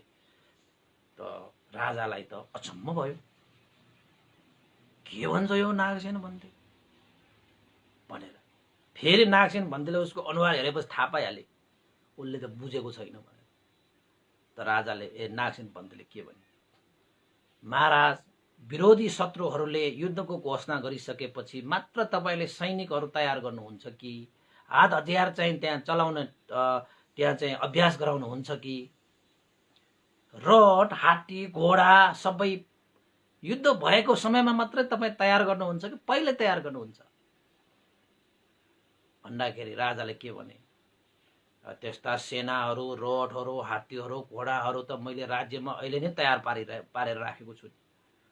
किन तयार पारेर राख्नु भयो त भन्दाखेरि अनागतमा भय आउँछ भनेर नि। पछि के हुन्छ थाहै छैन। भनेपछि जब तपाईको जीवनमा युद्धको भय नै छैन, तपाईले तयार गर्नुहुन्छ, त्यसरी नै श्रमणहरूले पनि अनागतमा त्यस्ता दुःखहरू उत्पन्न नहोस् भनेर अहिले नै अभ्यास गर्छ। अहिले नै अभ्यास गर्नुपर्छ र भविष्यमा त्यो दुःख आउने बेलामा मात्रै हामीले अभ्यास गरेर हुँदैन। अनागतमा तपाईको जीवनमा फेरि फेरि यस्ता दुःखहरू नहोस्। जुन दुःखले तपाईलाई चाहिँ साह्रै दुःखको सागरमा डुबाउँछ त्यस्तो फेरि नगरोस्। तपाईले अहिले त अनुभव गर्न सक्नुभयो नि, हे दुःख आयो भने त यस्तो हुन्छ उस्तो हुन्छ। त्यसैले यस्ता दुःखहरूबाट बच्नको निमित्त, यद्यपि ती दुःखहरू भविष्यमा आएको छैन तर भविष्य अनागतमा आउने त्यस्ता दुःखहरूबाट बच्नको निमित्त अहिले नै श्रमण भिक्षुहरूले पनि अभ्यास गर्छ, उद्योग गर्छ। जसरी तपाईले शत्रु राजाहरूले हमलै नगरे तापनि तपाईले चाहिँ हमला गर्न आयो भने उनीहरूलाई परास्त गर्नुपर्छ भनेर तपाईले सेनाहरू तयार पारेको हुन्छ, हात्ती घोडाहरू तयार पारेको हुन्छ हैन, तपाईको हतियार चलाउने त्यस्ता विभिन्न शिल्प विद्याहरू चाहिँ सिकाएको हुन्छ। यद्यपि तपाईको जीवनमा त्यो भय आएको छैन तैपनि तपाईले तयारी अवस्थामा तपाई हुनुहुन्छ नि महाराज। हो त्यसरी नै श्रमणहरू पनि अनागतको त्यस्तो दुःख उत्पन्न नहोस्, जसले राजाहरूको लागि अनागतमा भय उत्पन्न नहोस् भनेर उनीहरूले तयारी गर्छन्। त्यसरी नै भिक्षुहरूले पनि त्यस्तै किसिमको उद्योग अभ्यास गरेर आफूलाई तयार पार्दछ भनेर भने। त्यसपछि मिलिन्द राजाले भन्थे, नागसेन मैले अलिअलि त बुझे, अझै प्रश्न पार्नुस् न। जुन परिस्थिति आएकै छैन त्यो परिस्थितिको अगाडि नै हामीले चाहिँ तयारी गर्नुपर्ने विषयमा अलिकति अझै के भन्छ उपमा दिएर मलाई बुझाउनुस् न भनेर भने। त्यसपछि राजालाई नागसेन पन्तले फेरि उपमा दिए, महाराज के तपाईलाई प्यास लाग्छ कि लाग्दैन? लाग्छ। के तपाईलाई प्यास लाग्ने बित्तिकै मात्रै तपाईले कुवा इनार पोखरी खन्न लगाउनुहुन्छ कि पहिल्यै तपाईले चाहिँ कुवा इनार पोखरी खन्न लगाउनुहुन्छ? भन्थे नागसेन म त पहिल्यै कुवा इनार र पोखरीहरू खनेर चाहिँ पानी जम्मा पारेर राख्छु। किन त्यसो गर्नुभएको त महाराज? त्यति बेला तपाईलाई प्यासै लागेको छैन। जब तपाईलाई प्यासै लागेको छैन भने किन तपाईको त्यो पानीको जोखो गर्नतिर लाग्नुहुन्छ तपाई भनेर भन्नुहुँदाखेरि राजाले के भने, अनागतमा प्यासले दुःख नदियोस् भन्नको लागि मैले अहिले प्यास नलागे तापनि कुवा इनार पोखरीहरू खन्नुपर्छ, ताकि भविष्यमा त्यस्ता प्यास लाग्ने बित्तिकै त्यो प्यासलाई शान्त पार्न सकौं। भनेपछि तपाईले चाहिँ प्यासै नलागे पनि तपाईले प्यास मिटाउने कार्य त अहिले नै गर्नुहुन्छ नि त। हो त्यसरी नै अनागत दुःख भनेको नभए तापनि भिक्षु श्रमणहरूले भविष्यमा उत्पन्न हुन सक्ने दुःखलाई अहिले नै त्यो दुःखलाई निवारण गर्नको निमित्त अहिले नै उसले तयारी गर्छ, अहिले नै उसले उद्योग गर्छ, अभ्यास गर्छ, शील सम्बन्धी प्रज्ञाको अभ्यास अहिले नै गरिराख्छ उसले हैन। अब मर्ने बेलामा मात्रै तपाईले चाहिँ अभ्यास गर्छु भनेर त सकिँदैन नि। पहिल्यै तयारी, पूर्व तयारी भन्छ त्यसलाई, गर्नुपर्छ हैन। अनि त्यसरी चाहिँ इनारको पोखरीको कुवाको विषयमा पनि अलिकति उपमा दिइसकेपछि अलिकति बुझ्यो। किन तपाईले इनार खनेको, किन तपाईले कुवा खनेको भनेर सोधेपछि अलिकति बुझ्यो त्यो मिलिन्द राजाले। अनि फेरि चाहिँ नागसेन पन्तले उपमा दिए। यो उपमाहरू पहिलाको विषयमा पनि गइसकेको उपमा त हो। महाराज मान्छेहरूले भोक लागिसकेपछि मात्रै बालीनालीको काम गर्छ कि भोक नलागेकै बेलामा उनीहरूले बालीनालीको काम गर्छ? राजाले भन्नुहुन्छ, भोक लागिसकेपछि त कहाँ बालीनालीको काम गर्ने, बालीनाली उम्रिनको निमित्त समय लाग्छ।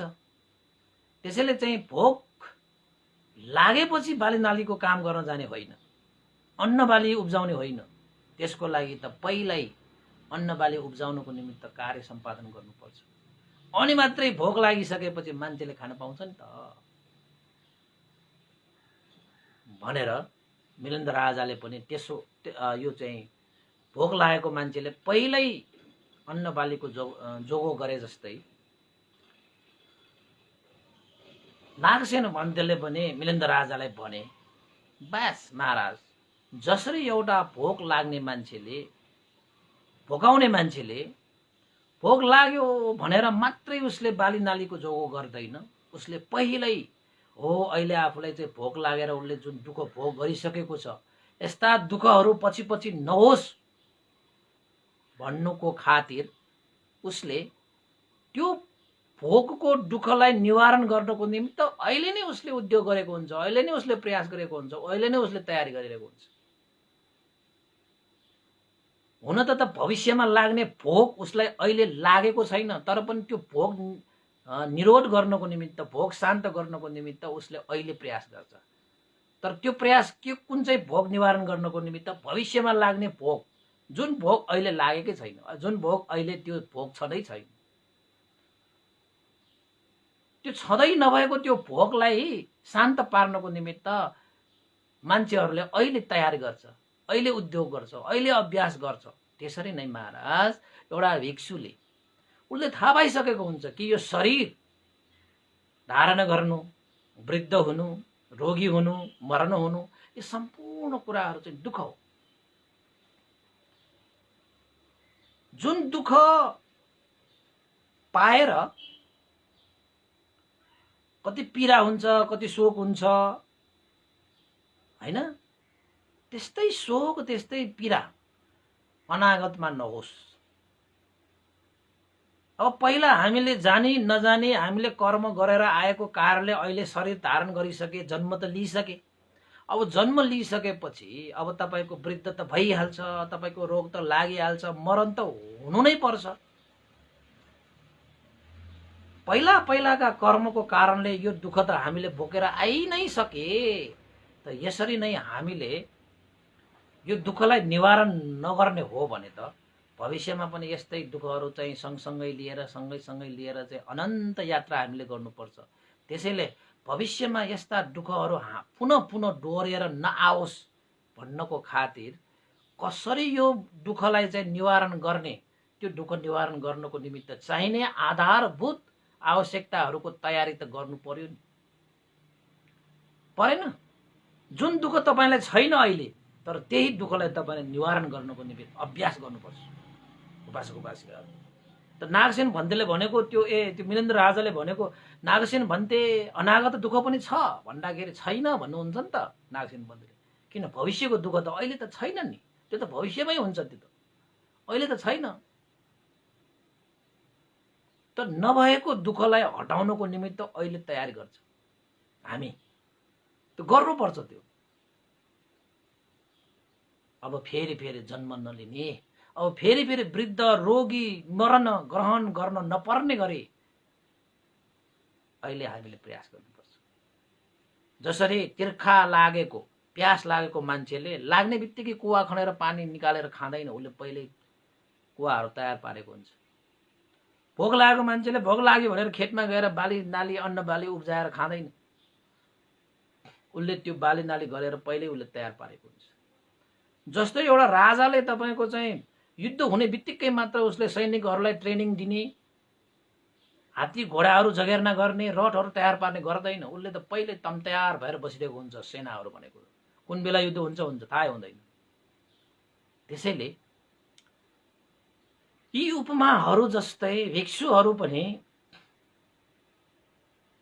भगवान बुद्धको शिक्षा अनुसार जीवनयापन गर्ने श्रमणहरूले जीवन भएसम्म दुःख हुन्छ भन्ने कुरा, दुःख आउँछ भन्ने कुरा उसले त्यो अनागत दुःखलाई उसले देखिसकेको हुन्छ, आउँछ भन्ने उसले थाहा पाइसकेको हुन्छ। त्यसैले जन्म मरणको त्यो भवचक्रबाट मुक्त हुनको निमित्त, त्यो अनागतको दुःखबाट मुक्त हुनको निमित्त अहिले नै त्यो दुःखहरू फर्केर नआउने किसिमले भएको दुःख, अहिलेको भएको दुःखलाई पनि निरोध गर्छ र अनागतमा उत्पन्न हुने दुःखहरूलाई पनि कहिले पनि उत्पन्न नहुने किसिमले उत्पन्न नगर्नको खातिर उसले पहिले नै अभ्यास गर्छ। जुन अनागत दुःख हो त्यो अनागत दुःख छैन, तर नभएको दुःखलाई पनि उसले जानेर बुझेर त्यो भिक्षुले अहिले नै उद्योग अभ्यास गर्छ महाराज भनेर नागसेन भन्तेले मिलिन्द राजालाई सम्झाए। त्यसैले यहाँनिर हामीले के बुझ्नुपर्छ त भन्दाखेरि हामी मान्छेहरूले पनि जन्म मरणको चक्करमा दुःख छ, दुःखको सागरमा डुबिरहेको छ हैन। यो दुःख हामीलाई मन पर्दैन, दुःखबाट मुक्त हुन चाहन्छ भने जबसम्म तपाईले पञ्चस्कन्ध धारण गर्ने बिउ जसलाई तृष्णा भनेर भनिन्छ, त्यो तृष्णा तपाईले आफ्नो जीवनमा बाँकी राखिरह्यो भने अनागत दुःख तपाईलाई आउँछ। किन त भन्दाखेरि तृष्णा भएसम्म तपाईको अनागतमा पनि जन्म हुन्छ, जन्म भएपछि वृद्ध हुन्छ, रोगी हुन्छ, मर्नु हुन्छ। त्यो दुःख तपाईले तृष्णालाई क्षय नगरेसम्म कहिले पनि अन्त हुँदैन। जबसम्म तपाईको जीवनमा दुःख छ, तपाईले जति सुकै म त सुखी छु भने पनि तपाई सुखी होइन। त्यो कठाकठित सुख मात्रै हो, त्यो नक्कली सुख मात्रै हो। सुख तब पाउँछ जब तपाईले आफ्नो जीवनमा भएको सम्पूर्ण दुःख निवारण गर्छ, तब बाँकी रहेको मात्र सुख मात्रै हो।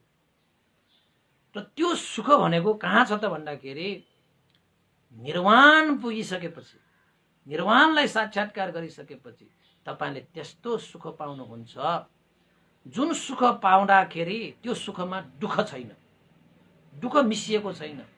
मैले सुख पाएँ भनेर भनिसकेपछि फेरि एकपल्ट त्यो सुख दुःखमा परिणत हुँदैन, फेरि एकपल्ट दुःखको मुहार हेर्नु पर्दैन। त्यस्तो सुख शान्त अवस्थालाई मात्रै साँच्चैकै सुख भनेर भनिन्छ।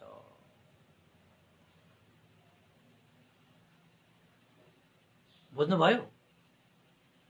जुन सुख अब फेरि एकपल्ट दुःखमा परिणत हुँदैन, जुन सुख प्राप्त भइसकेपछि अब दुःख भनेको बाँकी नै रहँदैन। तर तपाईले हिरा मोती जवाहरलाल पण्डा घर खेत बंगला गाडी त्यो पाएर तपाईले सुख, मलाई त सुख पाए भने तापनि तपाईको जीवनमा दुःख त निवारण भएको छैन नि। दुःख त छँदै छ नि तपाईको जीवनमा। उनीहरू जति सुख पाए भने पनि दुःख यदि तपाईसँग छ भने तपाई सुखी त हुँदै होइन। वृद्ध हुने दुःख बाँकी नै छ, रोगी हुने दुःख बाँकी नै छ, मरण हुने दुःख बाँकी नै छ, प्रियसँग वियोग हुने दुःख बाँकी नै छ, अप्रियसँग संयोग हुने दुःख बाँकी नै छ, अनि मनले इच्छा गरेका पुरा नहुने दुःख पनि बाँकी नै छ। के सुख पाए भनेको त तपाईले त्यही धन कमाएर सुख भयो, जन कमाएर सुख भयो, तपाईको हिरा मोती लगाएर हैन सुख पाए भनेको त त्यो त नक्कली हो, त्यो सक्कली होइन, त्यो कठित सुख मात्रै हो। त्यो साँच्चैकै सुख होइन। किन भन्दाखेरि साँच्चैकै सुखमा दुःख हुनुहुन्न। साँच्चैकै सुखमा दुःखको बासनासम्म पनि हुनुहुन्न। त तपाईले हिरा मोती ज्वाला पन्ना त्यो सुख कमाए तापनि यो मरण हुनुपर्ने, वृद्ध हुनुपर्ने, रोगी हुनुपर्ने यो दुःख त तपाईसँग छनै छ। त्यो त भयंकर दुःख हो। त्यो दुःख त तपाईको जन्म, तपाईले त्यो दुःख नहटाएसम्म त्यो दुःख त एउटा जन्मबाट अर्को, अर्को जन्मबाट अर्को, जति सुकै जन्म लिए पनि त्यो दुःखहरू तपाईको सँगसँगै आउँछ। तर तपाईले सुख भनेर कमाएको त्यो हिरा मोती जवाहरलाल पन्ना आउँछ तपाईको साथसाथमा? आउँदैन नि। त्यो सुख भनेको चिज त यही छोडेर जान्छ, तपाईले मात्र दुःख लिएर जान्छ तपाईले। त्यसैले सुखी हुने मान्छेले त्यो दुःखलाई पुनः उत्पन्न नहुने तरिकाले निवारण गरिसकेपछि मात्रै म सुखी भएँ भन्न सक्छ। र त्यो अवस्था भनेको चाहिँ निर्वाणै हो, निर्वाणै हो। र जहाँ दुःख भनेको हुँदैन, सुख हुन्छ। र त्यो सुख अब कहिले पनि दुःखमा परिणत पनि हुँदैन। र निरोध भइसकेको दुःख फेरि उत्पन्न भएर पनि आउँदैन। समूल निर्मूल भए, जहाँ जन्मै छैन, मरणै छैन, भवचक्रै छैन, उदय व्यय नै छैन, कहाँबाट दुःख आउँछ? जहाँ तृष्णा नै छैन, त्यसैले उपास गरेर हामीले आफ्नो लक्ष्य भनेको चाहिँ स्वर्ग राख्नुहुन्न, कदापि राख्नुहुन्न। स्वर्ग उद्देश्य राख्नेहरू पनि दुखी नै हुन्छन्। किन त भन्दाखेरि त्यहाँ पनि दुःख नै छ। त्यसैले भगवान बुद्धको शिक्षा अनुसार हाम्रो लक्ष्य भनेको त निर्वाण हुनुपर्छ। निर्वाण हुनुपर्छ। निर्वाण भइसकेपछि धान रोप्ने मान्छेले धानको चाहना गरेर धान रोप्ने मान्छेले मलाई पराल पाओस् भनेर आशिका गर्नुपर्छ? त्यो पराल त त्यतिकै पाइहाल्छ नि, पाउँदैन। तपाईँले धान रोपेपछि पराल पाइहाल्छ नि, पाइँदैन। तपाईँले रोपेको चाहिँ धान, तर तपाईँले पराल कसरी पाउनु भयो त? धान फल्ने नि त्यो परालमा फल्ने, त्यो पराल बन्ने हो भनेपछि निर्वाणको लक्ष्य लिएपछि त निर्वाणको लक्ष्यले यो सुगतिहरू त निर्वाण सँगसँगै आइहाल्छन्। त्यही बाटो भएर जाने, त्यही लोकबाट मुक्त भएर जाने भनेपछि त्यो लोकको सबै चिजहरू त पाइहाल्छ। केही आशा गर्नुपर्ने, स्वर्गको आशा गरेर नर्कको भय त कोही मान्छेहरूले देशना गर्दाखेरि भयो, धर्मको चर्चा गर्दाखेरि भयो, धर्मको साकच्छा गर्दाखेरि भयो। अनि भगवान बुद्धले भन्नुभएको छ स्वर्गको लोभ नर्कको भय देखाएर धर्म नगराउनुहोस् भनेर पनि हैन, त्यसरी चाहिँ लोभ र भयमा टेकाएर धर्म प्रचार गर्नुहुन्न। तर हाम्रो चाहिँ कस्तो कहिलेकाहीँ कस्तो हुन्छ त भन्दाखेरि कर्म गरेपछि भोगै गर्नुपर्छ है तिमीले, खत्तम भए तिमी भनेर। अब जाने नजाने अनजान रूपमा कति कर्महरू तपाईँको जीवनमा हुँदैन? त्यसरी चाहिँ सबै कर्मको भोगै गर्नुपर्छ भन्ने हुँदैन उपासकको बात। तर कर्मलाई पनि हामीले काटेर जान सक्नुपर्छ, त्यसले काट्नुपर्छ। न त कर्मको सबै भोग गर्नुपर्छ भने तपाईँको पुण्यको पनि त भोग गर्नु पर्यो, कहिले पनि सकिँदैन कर्मको त्यसरी कुरा गर्यो भने। तपाईँले कर्मलाई काट्ने हो, नराम्रा कर्मलाई काट्ने। तपाईँको चाहिँ निर्वाण पुगिसकेपछि त न त्यहाँ पुण्य हुन्छ न त्यहाँ पाप हुन्छ। पाप पनि चट, पुण्य पनि चट। पुण्य र पापलाई काट्ने हो त्यहाँ। पुण्य पनि बाँकी राख्यो भने त तपाईँको पुण्यको फल त भोग्नु पर्यो नि त। फेरि पुण्यको फल भनेको सुख भोग गर्नु पर्यो। सुख भोग गर्नलाई त फेरि शरीर चाहियो होइन, यो स्कन्द चाहियो। स्कन्द भएपछि फेरि दुःखै हुन्छ। त्यस्तै निर्वाण पुगिसकेपछि त्यहाँ तपाईँको चाहिँ पुण्य पनि हुँदैन, पाप पनि हुँदैन। त्यहाँ त सबै शान्त भइसक्यो। जन्म पनि छैन, मरण पनि छैन भनेपछि पुण्य पनि छैन, पाप पनि छैन त्यहाँ। तर निर्वाणमा पुर्याउनको निमित्त भने फेरि पुण्यले नै आधार बनाएर पुण्यले नै सहयोग गर्ने चाहिँ हो। त्यसैले तपाईँको हरेक तपाईँको कर्महरूको विषयमा धेरै त्यो व्याख्या गरियो भने त यसको अनन्तै छ। तर एउटा कुरा याद राख्नुहोस्, मैले वीरेन्द्र राजा र नागसेन भन्देको हिजो ढुङ्गा र ढुङ्गाको तपाईँको उपमा दिएँ नि। ढुङ्गा सानो भए पनि तपाईँले पानीमा हाल्यो भने ढुङ्गा सानो भए पनि चाहिँ पानीमा झर्छ। तर त्यही ढुङ्गा चाहिँ गाडा ढुङ्गा ल्याए पनि तपाईँसँग एउटा चाहिँ मजबुत ढुङ्गा छ भने ती ढुङ्गाहरू त्यो ढुङ्गामा राखेर तपाईँले समुद्र पार तरेर जान सक्नुहुन्छ। किन? तपाईँसँग ढुङ्गा भएको कारणले। अब यहाँनिर तपाईँले यो सोच्नु, ढुङ्गा भनेको तपाईँको चाहिँ पाप भनेर सम्झिनुहोस्, ढुङ्गा भनेको चाहिँ पुण्य भनेर सम्झिनुहोस्। यदि तपाईँसँग पुण्य छैन भने सानो पापले पनि तपाईँलाई नर्क लान्छ। यदि तपाईँसँग चाहिँ ढुङ्गा मजबुत छ भने तपाईँले जाने नजाने अनजान रूपमा गरिआएका ती पापहरूलाई पनि भोगेर लान सक्छ। तपाईँले चाहिँ यो संसार निर्वाण नपुगे पनि होइन, तपाईँको चाहिँ जन्मबाट नर्कमा गामी नभइकन अपाय दुर्गतिमा नगइकन तपाईँले सुगतिको यात्रा तय गर्न सक्नुहुन्छ। त्यसपछि तपाईँले चाहिँ के गर्नुपर्छ? पुण्यको बलले पापलाई त तपाईँको चाहिँ दमन गर्ने हो, त्यसलाई चाहिँ थिच्ने हो।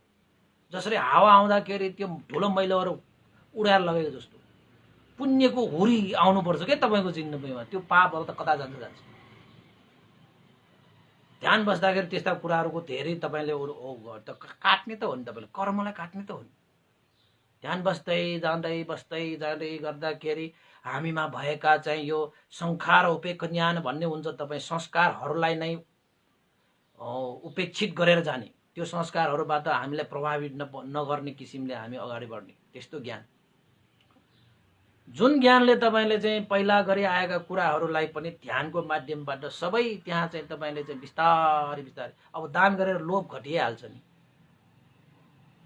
त्यो पनि कर्मै त भयो नि, त्यो पनि कर्मको फल त चाहियो। अब तपाईँले कहिले काहीँ चाहिँ अब होइन अब द्वेष आयो रे, तपाईँको रिस आयो रे, त्यो रिस आयो भनेको तपाईँको कर्मले आएको हो, तर त्यो रिसलाई चाहिँ तपाईँले अब फेरि काट्नको निमित्त त के गर्नु पर्यो, शिलले काट्नु पर्यो नि, त काटेपछि त द्वेष पनि त निर्मूल भइहाल्छ होइन।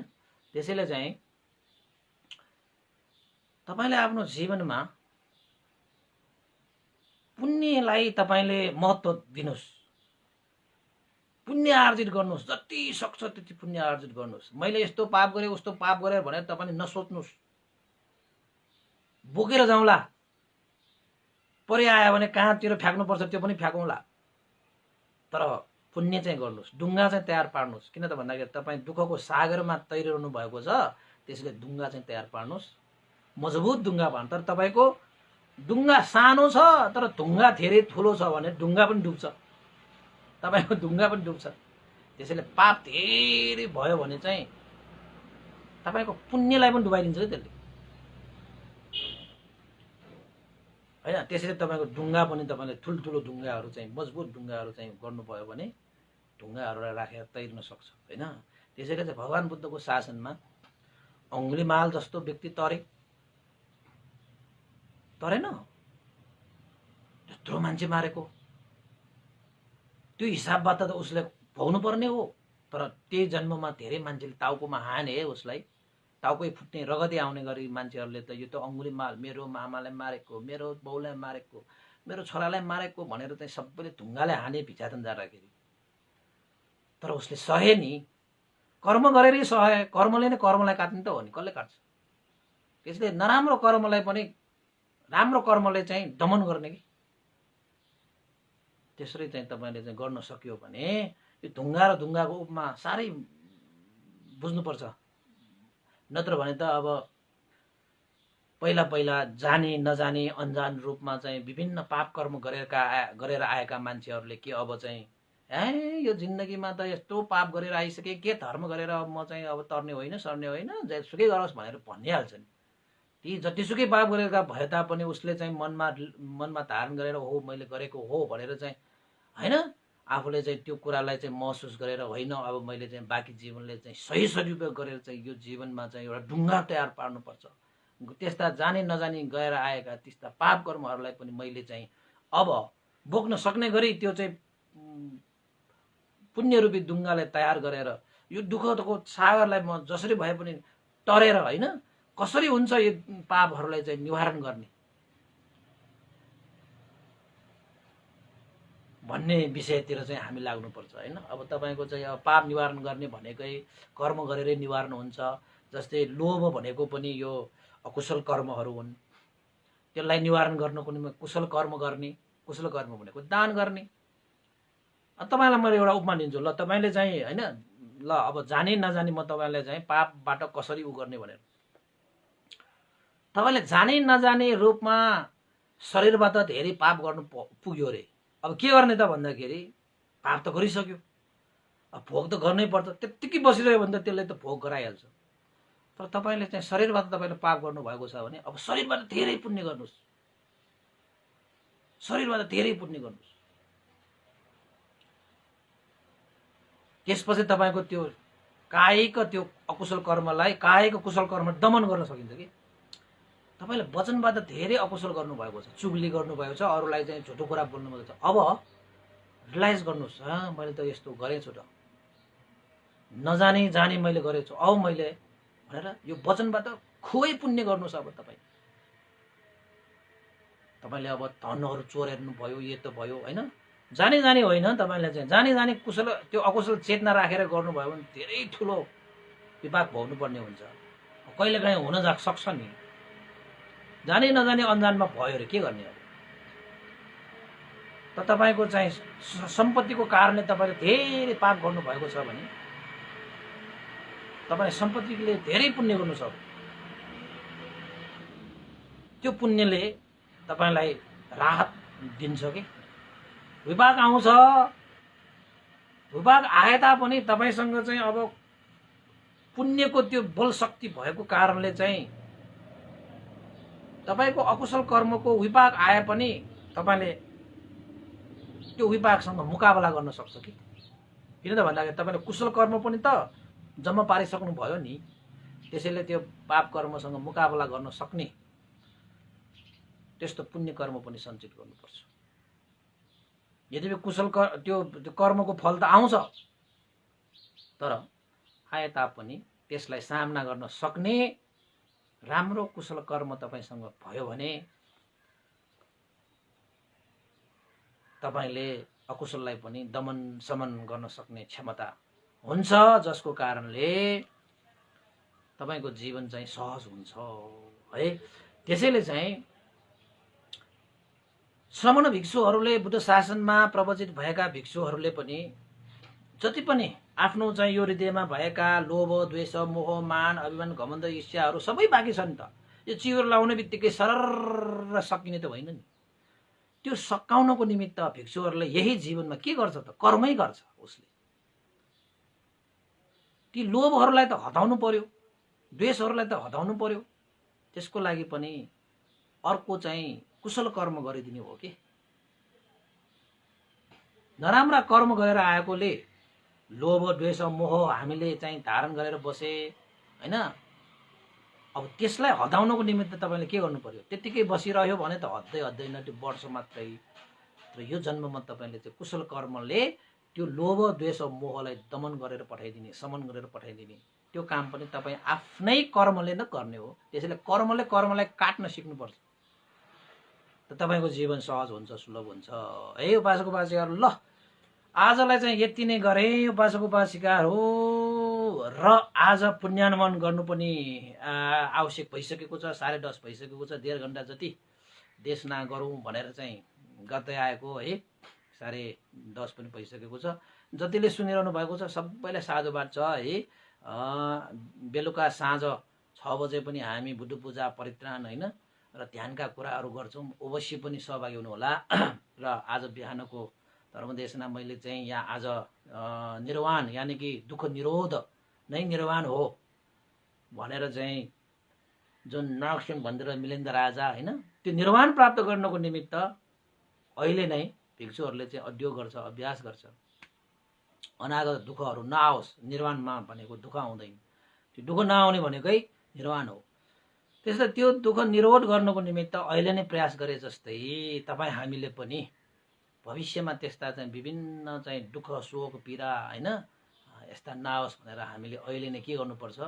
दानशील भावना आदि कुशल कर्मको अभ्यास गर्न सकियो भने हामी पूर्व तयारीमा हुन्छौँ। ल त्यति नै भनौँ। र आज पुण्यानुमान गर्नु अगाडि यहाँ चाहिँ के उपासकहरूको यहाँ चाहिँ अनुरोधलाई पनि मैले चाहिँ यहाँ भनिदिनु पर्छ है। किन्डोल अवस्थित नवीना शाक्यको मङ्गल कामना गरेर परित्राण गर्ने भनेर चाहिँ यहाँ श्रद्धा व्यक्त गर्नुभएको छ। उहाँको हैन जय होस्, मङ्गल होस्, कल्याण होस् हैन। त्यस्तै गरी आज हाम्रो शान्तिनगर निवासी उपासिका हाम्रा सुप्रिया शाक्य, उहाँको आज जन्मदिन परेको रहेछ है। उहाँहरू उपासकहरू पनि दैनिक धर्मदेशनाहरू सुन्नुहुन्छ। उहाँ उपासिकाको जन्मदिनको उपलक्ष्यमा उहाँहरूले पुण्य सञ्चित गर्नको निमित्त भनेर चाहिँ भोजन, जलपान भोजन भनेर चाहिँ उहाँहरूले श्रद्धा दान स्वरूप रु 1500 पनि व्यक्त गर्नुभएको छ। मैत्री भावना गरिदिनु होला, पुण्यानुमान गरिदिनु होला आदि इत्यादि है। त्यसैले जन्मदिन पर्नुहुने सुप्रिया शाक्यलाई जन्मदिनको धेरै धेरै शुभकामना व्यक्त गर्न चाहे। निरोगी सुस्वास्थ्य दीर्घायु होस् भनेर पनि कामना गर्न चाहे। त्यस्तै गरी पुण्यतिथि पर्ने शान्ता देवी मानन्दर है, उहाँ चाहिँ दिवंगत हुनुभएको आज पुण्यतिथि परेको रहेछ। उहाँलाई पनि सुगति निर्वाण कामना गरेर जलपान र परित्राणको लागि अनुरोध गर्नुभएको छ है। उमा तुलाधर मानन्दर उहाँले चाहिँ परित्राण र जलपानको लागि भनेर रु 1000 आर्थिक सहयोग पनि श्रद्धा गर्नुभएको छ। त्यस्तै गरी हाम्रा उपासक भन्नु पर्यो आजको जन्मदिन पर्नुहुने सुजल शाक्य है, प्याग पोखरी पातन, उहाँको चाहिँ आज जन्मदिनको उपलक्ष्यमा परित्राण, त्यसपछि भोजन, त्यसपछि चाहिँ उहाँलाई चाहिँ मैत्री कामना होइन, शुभकामना आदि इत्यादि व्यक्त गर्नुको निमित्त उहाँको बहिनी स्नेहा साक्य र आमा सुनिता साक्य सपरिवारबाट आज सश्रद्धा भोजन दान पनि गर्नुभएको छ। रु 5,000 पनि सश्रद्धा व्यक्त गर्नुभएको छ। त्यसैले आज जन्मदिन पर्नुहुने सुजल साक्य है, अहिले त धर्मदेशना सुनिरहेको होला बाबुले पनि है। अहिले त ठुलो भइसकेको छ। म फेसबुकमा यसो हेरेको त सुजल बाबु पनि ठुलो भइसकेको रहेछ है। हिजो चाहिँ स्नेहा साक्यले चाहिँ उहाँले चाहिँ मेसेन्जरमा चाहिँ यो सबै पठाउनु भएको रहेछ है। त्यसैले चाहिँ सुजल साक्य जन्मदिनको उपलक्ष्यमा धेरै धेरै शुभकामना छ है। सुस्वास्थ्य, दीर्घायु, मङ्गल कामना है, धेरै धेरै पढ्न सकोस्, उन्नति गर्न सकोस् है, बुद्ध धर्ममा दत्तचित्त भएर मार्गफल निर्वाण पनि प्राप्त गर्न सकोस् भनेर पनि शुभकामना व्यक्त गरे। ल साधुका दिनु होला। त अन्तमा आजको यो पुण्यको प्रभावले श्रद्धेय गुरुवर ज्ञान पुण्य मास्तवीर भन्ते लगायत स्याडो उपनिता विवंश, त्यस्तै गरी सम्पूर्ण विद्यार जानुभएका गुरुजनहरू र देवताहरू, अमनुष्यहरू, सत्व प्राणीहरू र तपाईँ हामीका सम्पूर्ण ज्ञाति बन्धु इष्टमित्र र देशना प्रत्यक्ष सुन्ने र अप्रत्यक्ष रूपमा देशना सुन्नुहुने सम्पूर्ण धर्मप्रिय महानुभाव र श्रद्धालु उपासक उपासिकाहरूमा पनि यो पुण्यको प्रभावले सबैको हित होस्, जय होस्, मङ्गल होस्, कल्याण होस् भनेर पुण्यानुमन गर्न चाहे। भवतु सबैको इदं नो ज्ञातिनं होतु सुखिता भवन्तु ज्ञातयो। इदं नो ज्ञातिनं होतु सुखिता भवन्तु ज्ञातयो। इदं नो ज्ञातिनं होतु सुखिता भवन्तु ज्ञातयो। एतावता सम्मेहि सम्भतं पुण्यसम्पदं सब्बे देवानुमोदन्तु सम्ब सम्पत्ति सिद्धिया। एतावता सम्मेहि सम्भतं पुण्यसम्पदं सब्बे सत्तानुमोदन्तु सम्ब सम्पत्ति सिद्धिया। एतावता सम्मेहि सम्भतं पुण्यसम्पदं सब्बे भूतानुमोदन्तु सम्ब सम्पत्ति सिद्धिया। साधु साधु साधु। र उपासक उपासिकाहरूलाई अन्तमा एउटा अनुरोध गरेँ। धेरै उपासक उपासिकाहरूले चाहिँ यो 450 भागको उपलक्ष्यमा तपाईँहरूले धर्मदेशना सुनेर आफूलाई लागेका अनुभवहरूको भिडियो क्लिप्सहरू चाहिँ पठाएर सहयोग गर्नुहोला है। 450 भागमा चाहिँ हामी त्यो भिडियो क्लिप्सहरू पोस्ट गर्नेछौँ। धेरै 20-25 जना उपासकहरूले पठाइसक्नु भएको छ। तपाईँहरू पनि होइन पठाउन चाहनुहुन्छ भने मैले अनुरोध मात्र गरेको, अब तपाईँको इच्छा हो। तपाईँहरूले पनि आफूलाई चाहिँ धर्मदेशना सुनेर लागेका अनुभवहरूलाई व्यक्त गरेर एउटा भिडियो क्लिप्स 5-6 मिनट कति लाग्छ होइन, त्यसरी चाहिँ पठाउन सक्नुहुनेछ। र 450 दिन पुगेको उपलक्ष्यमा हामी त्यो चाहिँ पब्लिस गर्छौँ पब्लिक रिभ्यूको रूपमा। तपाईँहरू पनि पठाउन सक्नुहुन्छ। भवतु सब मङ्गल।